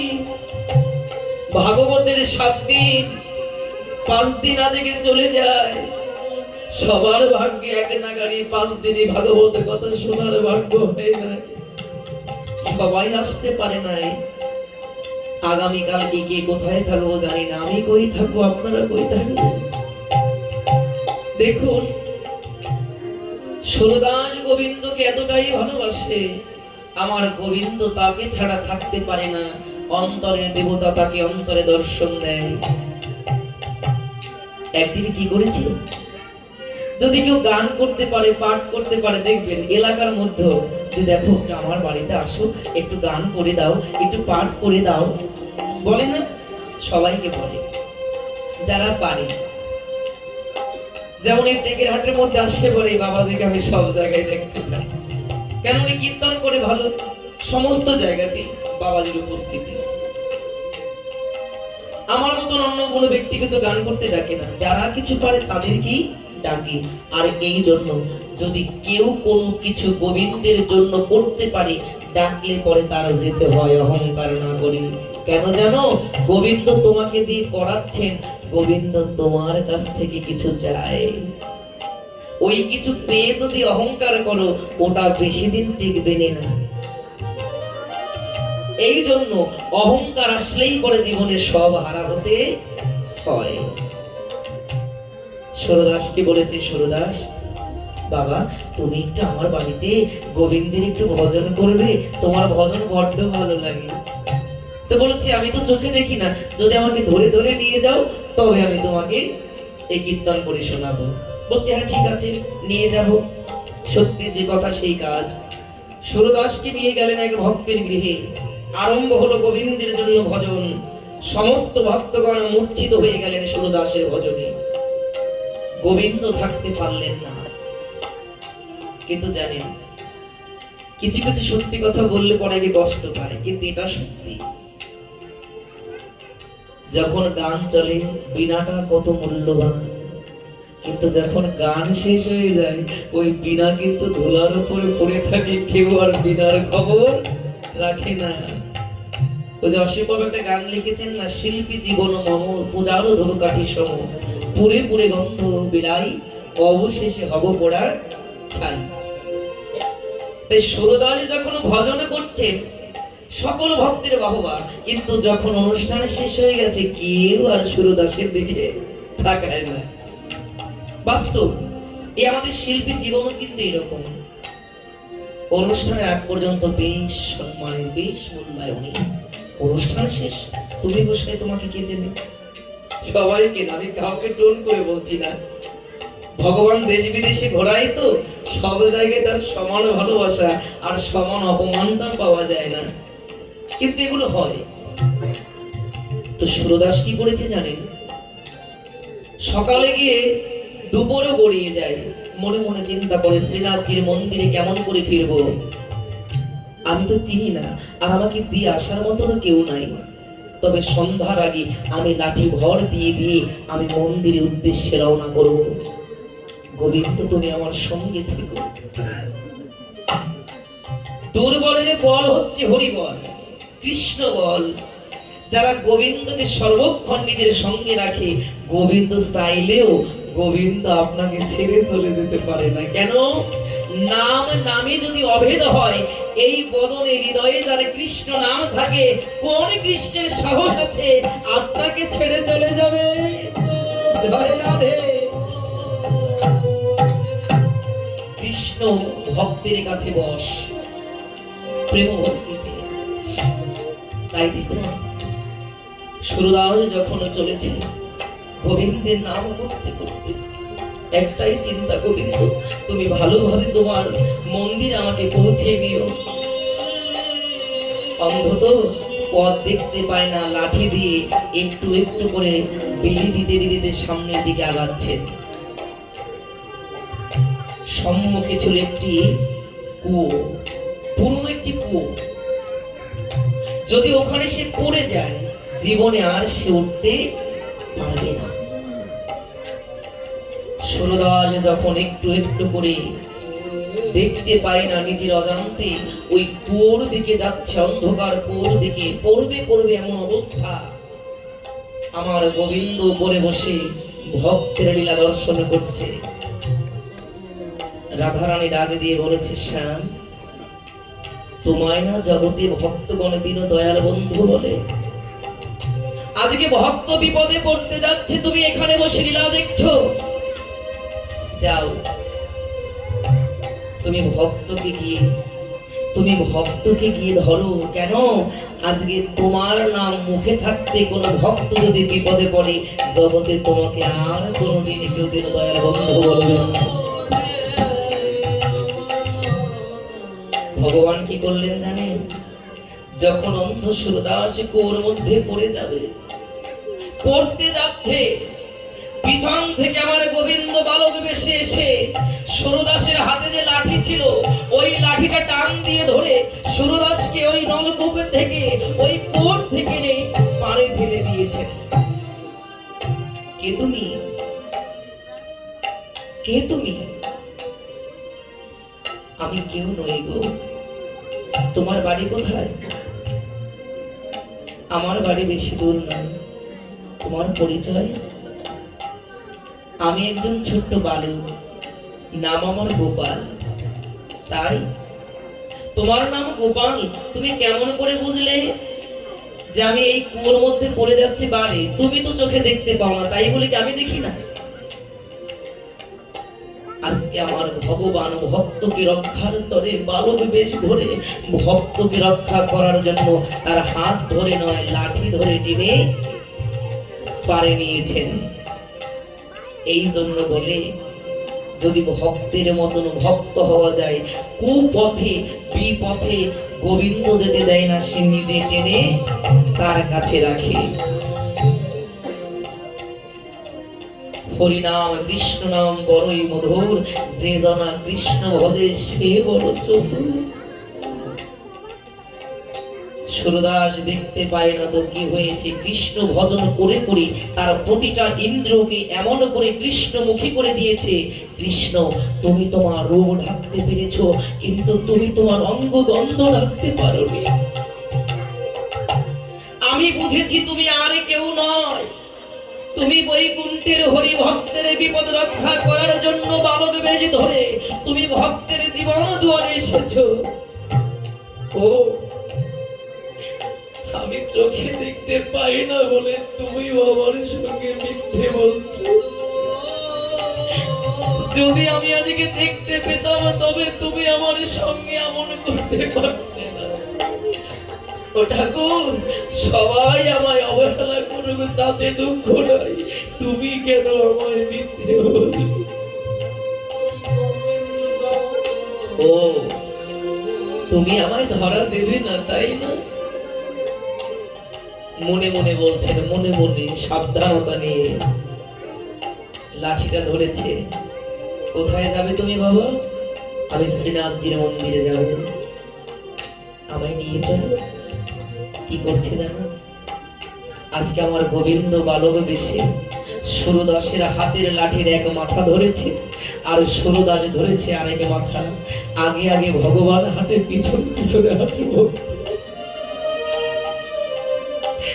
এমন দৃশ্য জগতে কেউ কোনোদিন দেখে না। ছোট বালক বেশে আজকে আমার গোবিন্দ ভক্তকে লাঠি ধরে ধরে আমার গোবিন্দের মন্দিরের দিকে নিয়ে যাচ্ছে। মনে মনে চিন্তা করে, ও গোবিন্দ, তুমি লাঠিটা ধরলে, তুমি কেন আমার হাত দুটো ধরলে না? তবে কি আমি তোমার আপন হতে পারি নাই, তোমার যোগ্য হতে পারি নাই? আমার দেহটা কি সত্যি অপবিত্র? আমার দেহটা কি কোনোদিনই গোবিন্দ তোমার সেবায় লাগবে না? আমার গোবিন্দ ধীরে ধীরে ভক্তকে ধরা দেয়, একসঙ্গে নয়। আমার গোবিন্দ কি করেছে জানো? একটু একটু করে ভক্তকে হাঁটিয়ে হাঁটিয়ে নিয়ে যাচ্ছে। হঠাৎ করে আকাশে মেঘ করেছে, বিদ্যুৎ চমকাচ্ছে। মেঘের গর্জন শুনে সুরদাস বলছে, ও গোপাল শোন, আকাশে তো মেঘ করেছে, আমাকে তাড়াতাড়ি যেতে হবে। তাই একটা কাজ কর। কি করবি জানিস? তুই লাঠিটা ছেড়ে দিয়ে তুই আমার হাতটা ধর। আমার হাত ধরলে পরে আমি তাড়াতাড়ি পৌঁছাতে পারবো।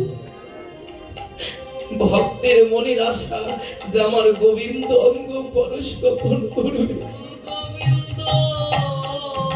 গোবিন্দ তো চতুরের শিরোমণি। কি করেছে জানো? ওই লাঠিটা ধরে ধরে নিচ্ছে সুরদাস। একটু একটু করে বিলি দিয়ে লাঠির মাথায় যাওয়ার চেষ্টা করছে, যে তুমি কৃষ্ণ আমায় না ধরো, আমি তোমায় ধরবো। সুরদাস যখন ওই লাঠিটাকে একটু একটু করে ওই লাঠির ওই প্রান্তে থাকা ছোট ছোট দুটি হাতকে ধরতে যাবে, হঠাৎ করে যখন ধরতে যাবে, হঠাৎ করে গোবিন্দ টান দিয়ে দূরে সরে গেছে। হবে না, অত সহজ না। আমি যদি কাউকে ধরা না দিই, কেউ কখনো আমায় ধরতে পারে না, আমায় ধরতে পারে না। গোবিন্দ বলছে, সুরদাস তুমি আজ হেরে গেলে, আমি হলাম জয়ী। খুবই ধ্যান দিবেন কথাটা। তুমি হেরে গেলে কেন? তুমি আমায় ধরতে পারলে না, চেষ্টা করেও। সুরদাস বলছে, ও গোবিন্দ, কে বলেছে আমি হেরে গেছি?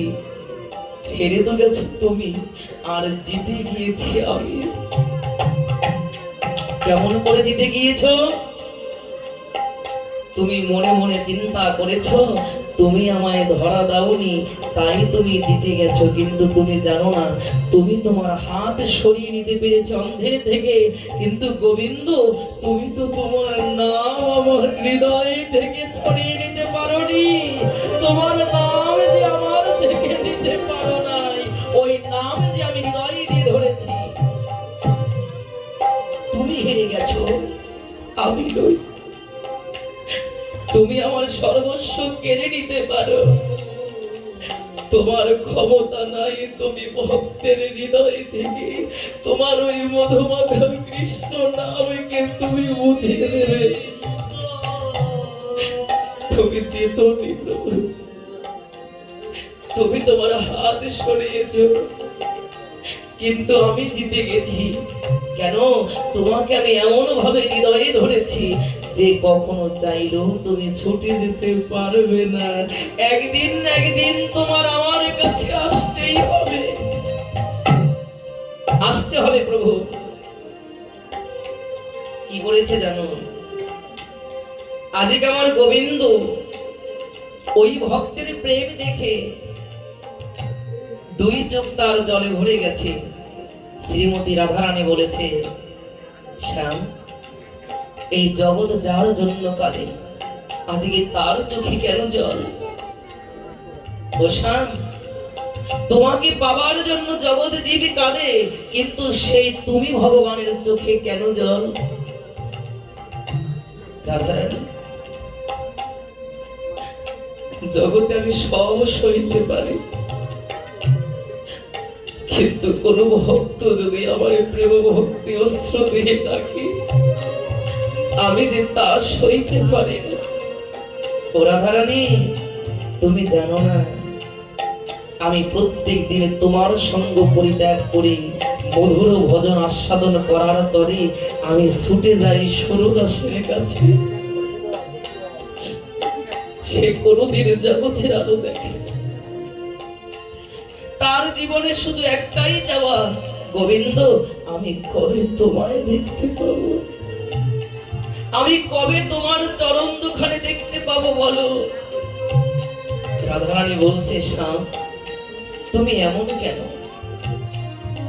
তুমি কি আমাকে নিতে পারো না? তুমি একাই কেন যাবে? তুমি আমাকে একটু নিয়ে চলো না। ভগবান কি বলছে জানেন? এই যে ভক্ত সমাজে, বৈষ্ণব সমাজে তো রাধে রাধে করে কেন? কি আছে রাধা নামে? রাধা নামে এমন কিছু আছে যা জগতে অন্য কোনো নামে নাই। আমার একটা গাভীকে আপনি যতই টানেন, তাকে কিন্তু আপনি সামনের দিকে নিতে পারবেন না। হয়তো তাকে সামনে কোনো কচি ঘাস দেখাবেন, নয়তো তার বাছুর ছানাকে সামনে রাখবেন, দেখবেন ওকে ধাক্কাতে হবে না, আপনাতেই হাঁটবে। তাই গোবিন্দ বললেন, এই জগতে আমি চলতে পারি না, আমি চলি তখন যখন কোনো ভক্ত আমাকে চলায়। রাধারানী, তোমাকে কেন নেই না জানো? তুমি তো ঘাট অঘাট বোঝো না, তুমি তো জায়গা ওই জায়গা বোঝো না, তুমি যাকে তাকে দেখো আর যাকে তাকে করুণা করে দাও। রাধার কৃপা হয় যার প্রতি, ব্রজে হয় তার বসতি, সে ধন চাহে পশুপতি। ব্রহ্মায়ারি দেবগণে অমর চল মধুর বৃন্দাবনে। আমার রাধারানীর এত করুণা, এত কৃপা, একবার রাধারানীকে ডাকলে পরে আমার রাধারানী কোনো জাত পাত কোনো অবস্থানের হিসাব করে না। ওই করুণাময়ীকে ডাকা মাত্রই আমার করুণাময়ী করুণাকে বর্ষণ করে দেয়, আর আমার শ্যাম সুন্দরকে তার কাছে পাঠায়।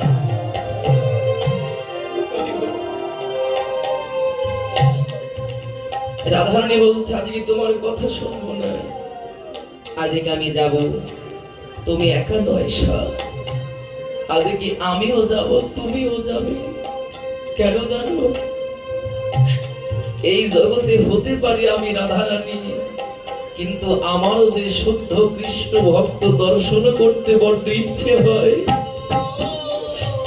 তুমি শোনি সুরধনী গঙ্গা, মকর বাহিনী গঙ্গা, ভগীরথী গঙ্গা, সেও জগতে শুদ্ধ বৈষ্ণবের চরণ ধরতে আসে।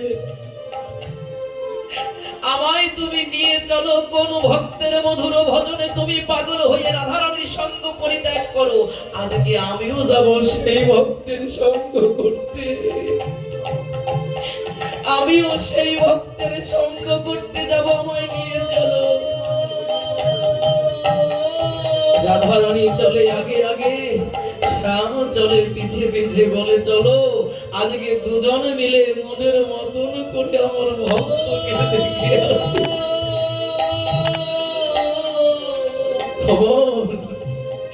কবে হবে এমন দশা, কবে হবে আমার ভাগ্যে এমন গোবিন্দ দর্শন? রাধারানী, কবে তোমার করুণা হবে?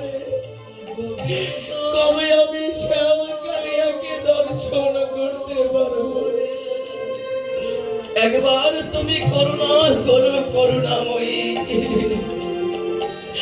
তোমার করুণা ভিন্ন জগতে কৃষ্ণ কৃপা পাওয়া যাবে না। সুরদাস নিত্য নৈমিত্তের মতো যখন ওই গোবিন্দের ভজন আবার আরম্ভ করেছে,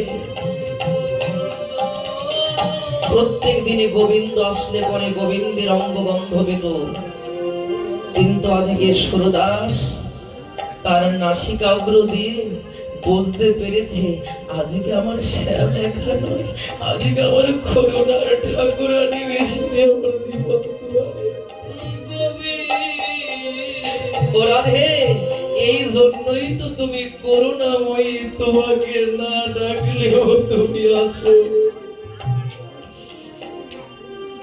ভক্ত মনে মনে বড় আনন্দিত হয়েছে, আজকে আমার গোবিন্দ নিজ গুণে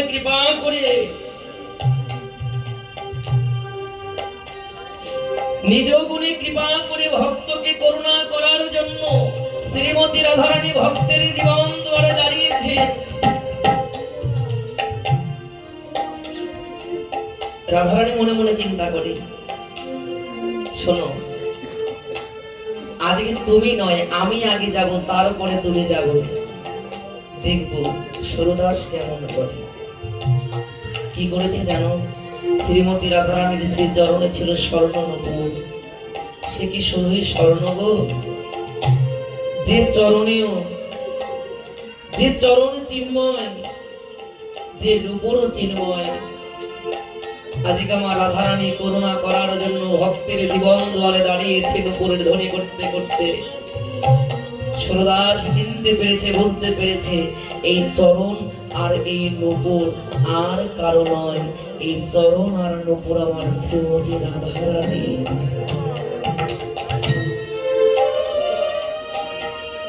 এই চরণ যখন একবার আমি পেয়েছি, চরণ আমি ছাড়বো না। কি করেছে জানো? রাধারানীর চরণ খানিকে ধরতে গিয়েছে, পারি না। চরণ না ধরতে পেরে রাধারানীর চরণের যে নূপুর ছিল ওটাকে হাতের মধ্যে ধরতে পেরেছে। কি করেছে জানো? ওই চরণের নূপুর যখন স্পর্শ হয়েছে, অষ্ট শক্তিক বিকার ভাব তার দেহের মধ্যে জাগ্রত হয়েছে। সুরদাস মনে মনে চিন্তা করে জগতের ভক্তগণকে ডেকে ডেকে বলে বোঝাতে চায়, যার চরণের নূপুরের এত গুণ যদি কোনোদিন কোনো ভক্ত সেই চরণ পেতে, তবে জগতে কোনো কিছু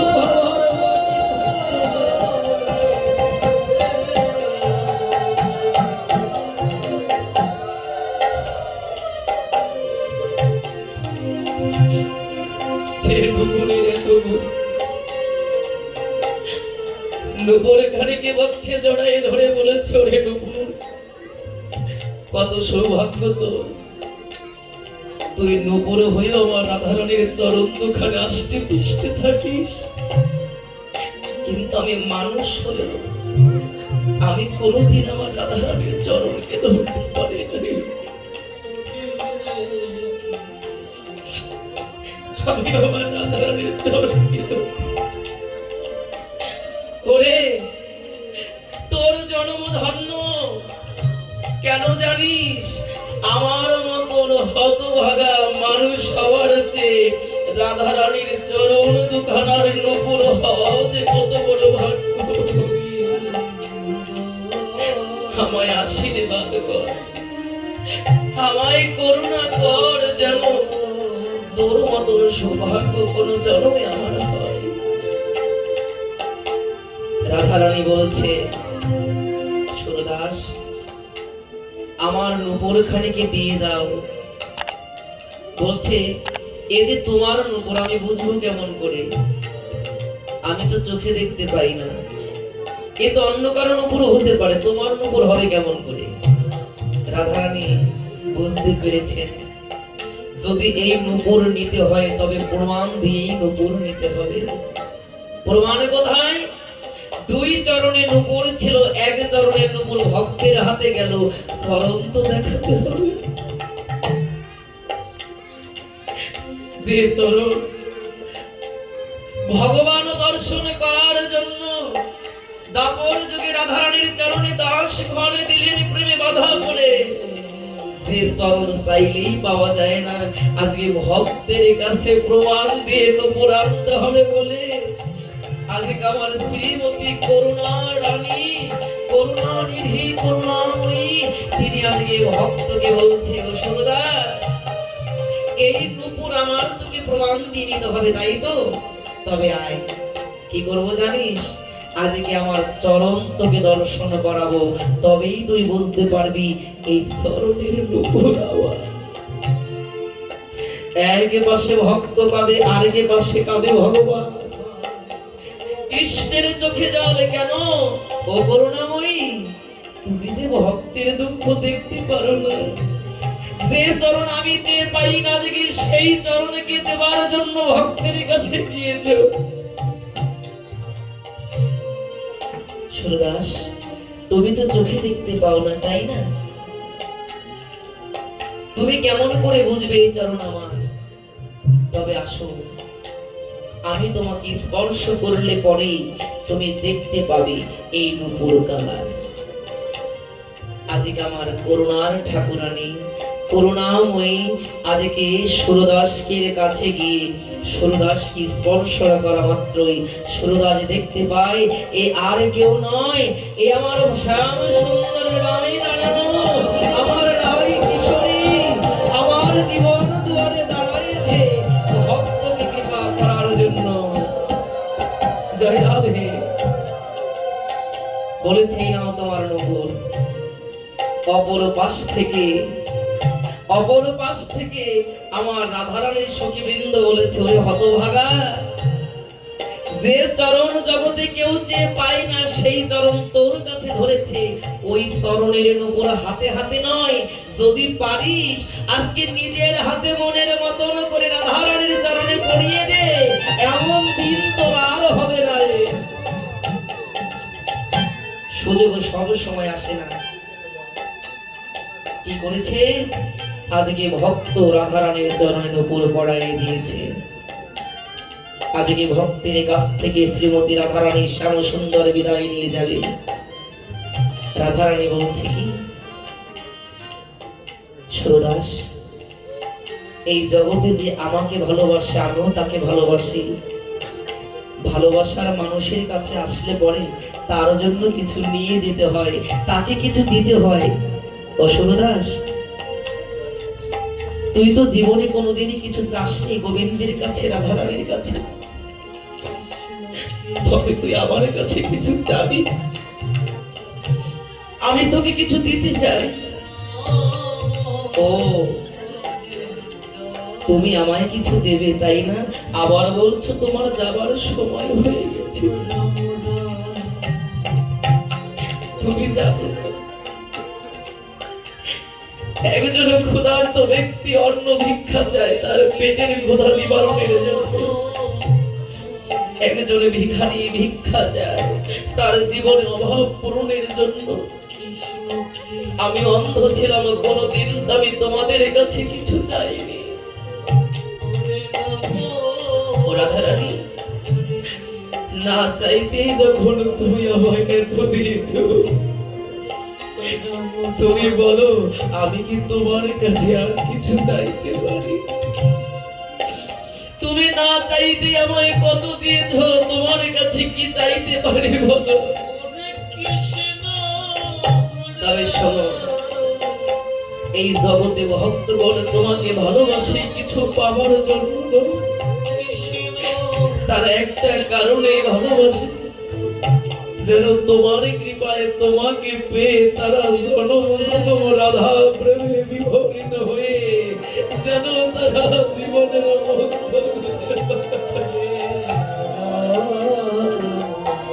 তারা যেন মোক্ষ খুঁজে পায়। তাই বিদায় বেলা কি করবে জানো? আমাকে তুমি কিছু দিও না, শুধু এই আশীর্বাদটুকুই করো। তুমি যেই মাত্র আমাকে ছেড়ে চলে যাবে,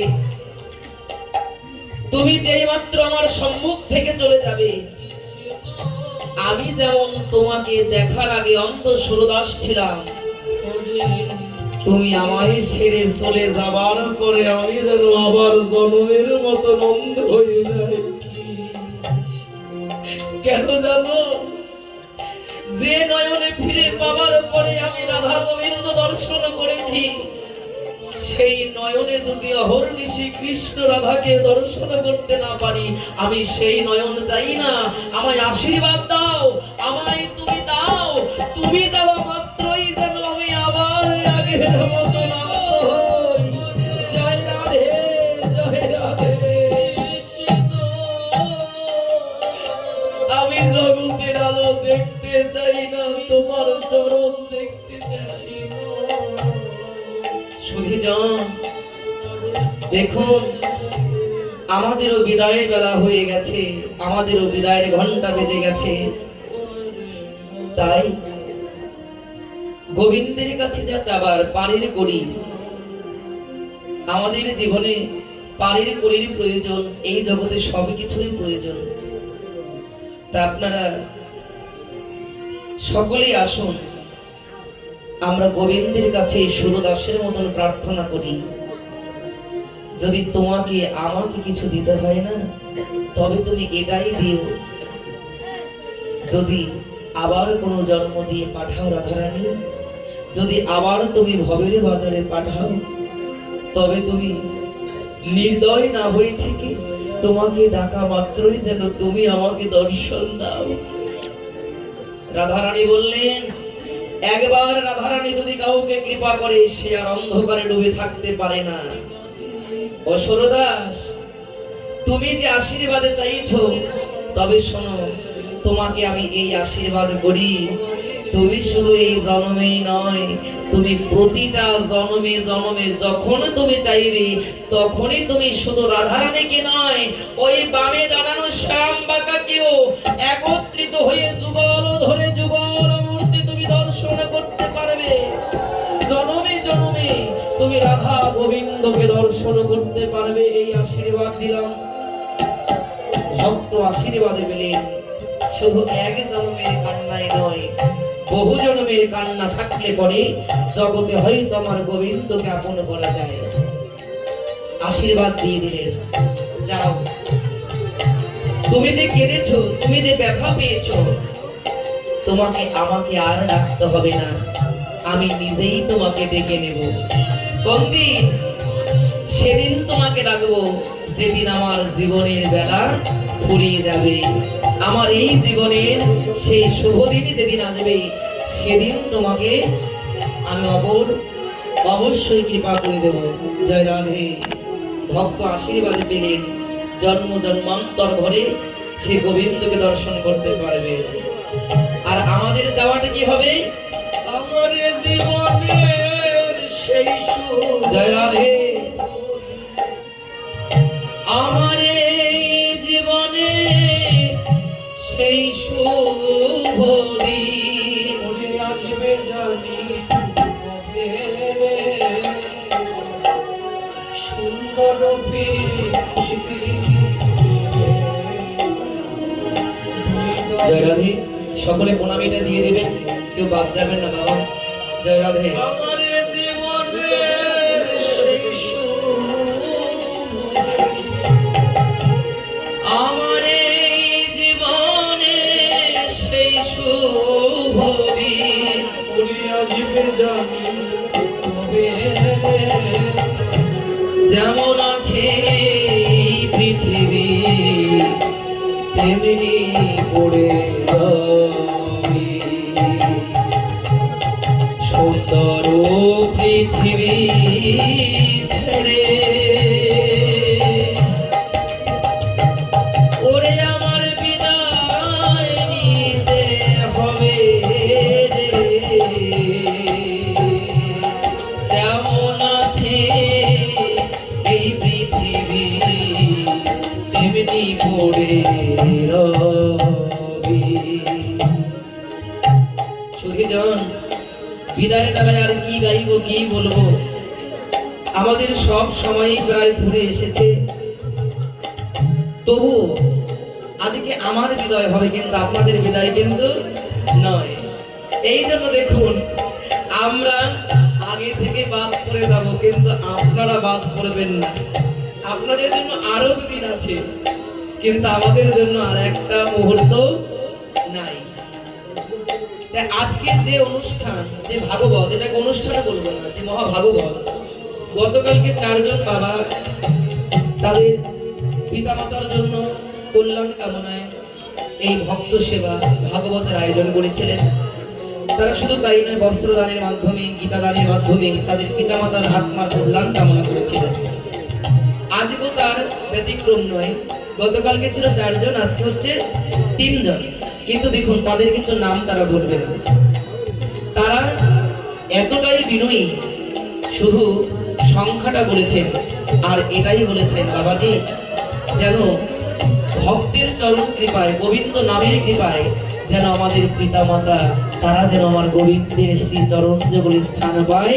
তাই আপনারা সবাই মিলে আশীর্বাদ করুন, যেন তাদের পিতামাতা সমস্ত পাপ পঙ্কুলতা দূর করে তারা যেন গোবিন্দের চরণে স্থান পেতে পারে।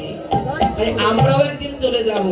তাই গানে গানে আমার এই ভাগবতকে বিশ্রাম দিয়ে যাচ্ছে আজকের মতো। সঙ্গে দিবে মেটে কলসি, করি অষ্ট করালে, ঘরের মধু প্রাণ প্রেয়সী দেবে কোমর ছড়া। সারারে দেবে করি অষ্ট করা, ঘরের মধু প্রাণ প্রেয়সী,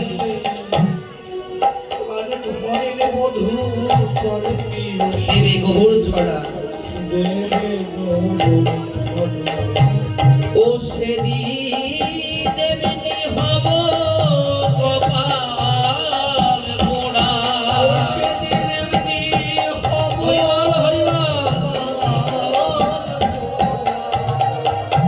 অবুঝ মনরে,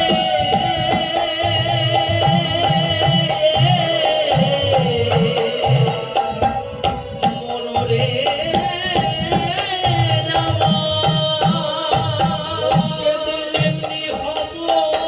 কপাল গোড়া। ও সেদিন সবাই বিদায় নেবে, সবাই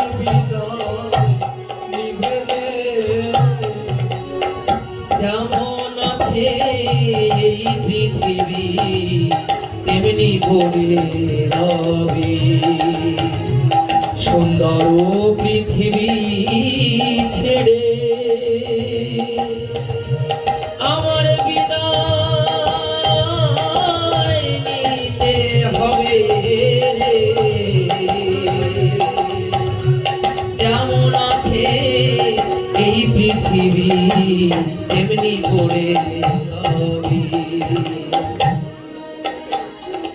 এই জগতের এটাই আমাদের শেষ পরিণতি। তাই বিদায় বেলা আমি সকলের চরণে হাত দিয়ে আমি সবার কাছে অপরাধের ক্ষমা মার্জনা করে একটি কথাই বলবো, আসুন, আমি নাবালক, আমি ছোট শিশু, আপনাদেরকে বোঝাবার মতন ক্ষমতা জ্ঞান আমার হয় নাই। তবে শুধু একটা কথাই চিন্তা করে দেখবেন, আমরা যাদেরকে আপন বলে মনে করি এরা আমার ততটুকু সময় পর্যন্ত কোথায়, ওই শ্মশানের আগ পর্যন্ত, পরে আর আমার আপন কেউ নয়। ভাই বন্ধু দাদা সুতো আত্মীয় স্বজন রে, তাদের লাগি দিলাম আমার সবই বিসর্জন। বন্ধু দাদা আত্মীয় স্বজন, ওরে আত্মীয় স্বজন, তাদের লাগি দিলাম আমার তাদের লাগিয়ে দিলাম আমার সবই বিসর্জন। ওরে আমার জীবনে যা প্রয়োজন, হরি বল হরি বল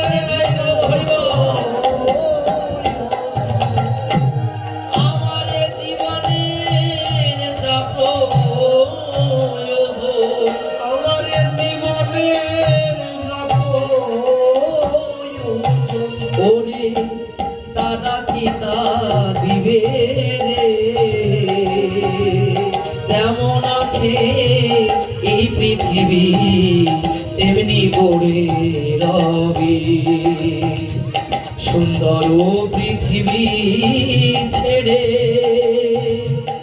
আমার বিদায় নিতে হবে রে, যেমন আছে এই পৃথিবী তেমনি পড়ে রবে। কি হবে তোমার পরিণতি? তুমি জগতের জন্য কাঁদবে, কিন্তু জগৎ তোমার জন্য কাঁদবে না, শুধু একজন কাঁদবে, সবার ঘরে সেই মাতৃদেবী। তুমি যেদিন চলে যাবে তোমার কথা কয়েক মাস পর সবাই ভুলে যাবে, কিন্তু শুধু ঘরে আমার জন্ম দক্ষিণী মা তোমার জন্য কাঁদবে। মায়ে ফেলবে চোখে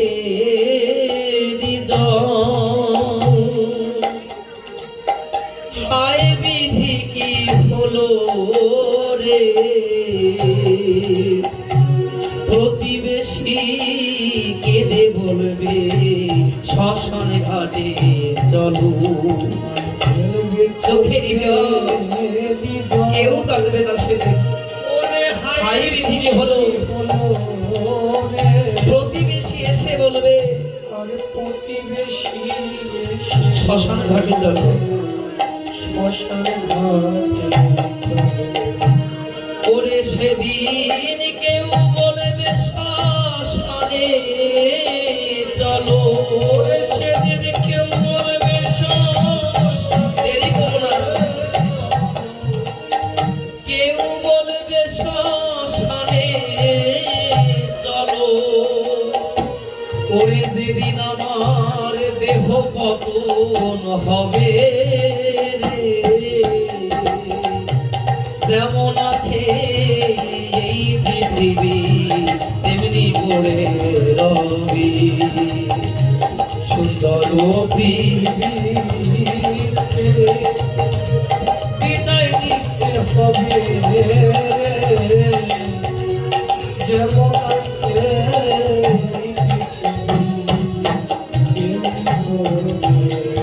যেদিন তোমাকে সবাই ফেলে দেবে, দেহের ভার আর কেউ বহন করতে চাইবে না, ধুলায় গড়াগড়ি খেয়ে মরবে, সেদিন তোমার মনে পড়বে এই জগতে কি তোমার আপন। তাই হাজারি বাবু বললেন, হাজারি কয় হৃদয়ময় আমি এই নিবেদন করি রে, অসারে দেহের বোঝা বহিতে না পারি, আর চলতে পারি না, শরীরটা দীপ্ত হয়েছে, শক্তি পাই না আগের মতো। এই নিবেদন করি, এই নিবেদন করি অসারে দেহের বোঝা, অসারে আমি বহিতে না পারি। আর হাজারি কয় হৃদয়ময় এই নিবেদন করি রে, অসারে দেহের বোঝা বহিতে না পারি। ও সেদিন দিও তোমার চরণ করি, সেদিন বিদায় কর হরিনাম অবুঝ মনরে,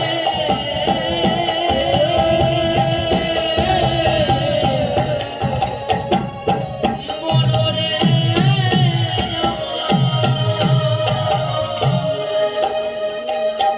দিও তোমার চরণ তরি, ও সেদিন দিও তোমার চরণ তরি, যেদিন আমার দেহের পতন হবে রে, যেমন আছে এই পৃথিবী তেমনি পড়ে রবে সুন্দর পৃথিবী ছেড়ে আমার বিদায়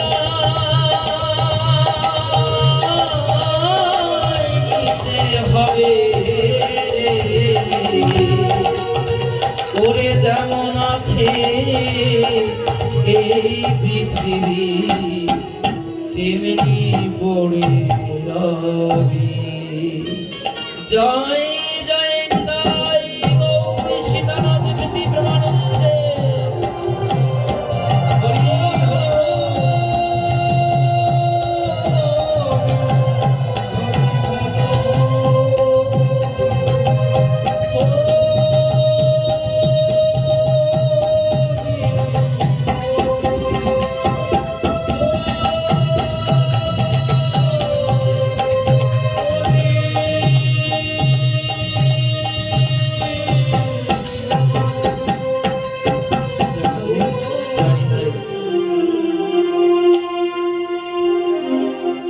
হরি ভক্ত মন্ডলী, আপনাদের আর আমি তিক্ত বিরক্ত করছি না, কারণ অনেক রাত হয়ে গেছে। আর আমাকে সময় দেওয়া হয়েছিল আজকে এই পর্যন্তই, কারণ আমার শেষের দিন যখন একটু বেশি তো সময় নিতে হয়, আপনারা দিতে না চাইলেও। তো আমি সবাইকে অনুরোধ জানাবো, শুধু আমরা ভাগবত কথা শুনবো না, কয়েক ঘন্টা কাঁদবো না, আবেগে ভাসবো না। এই লীলা থেকে, এই শিক্ষা থেকে কয়েক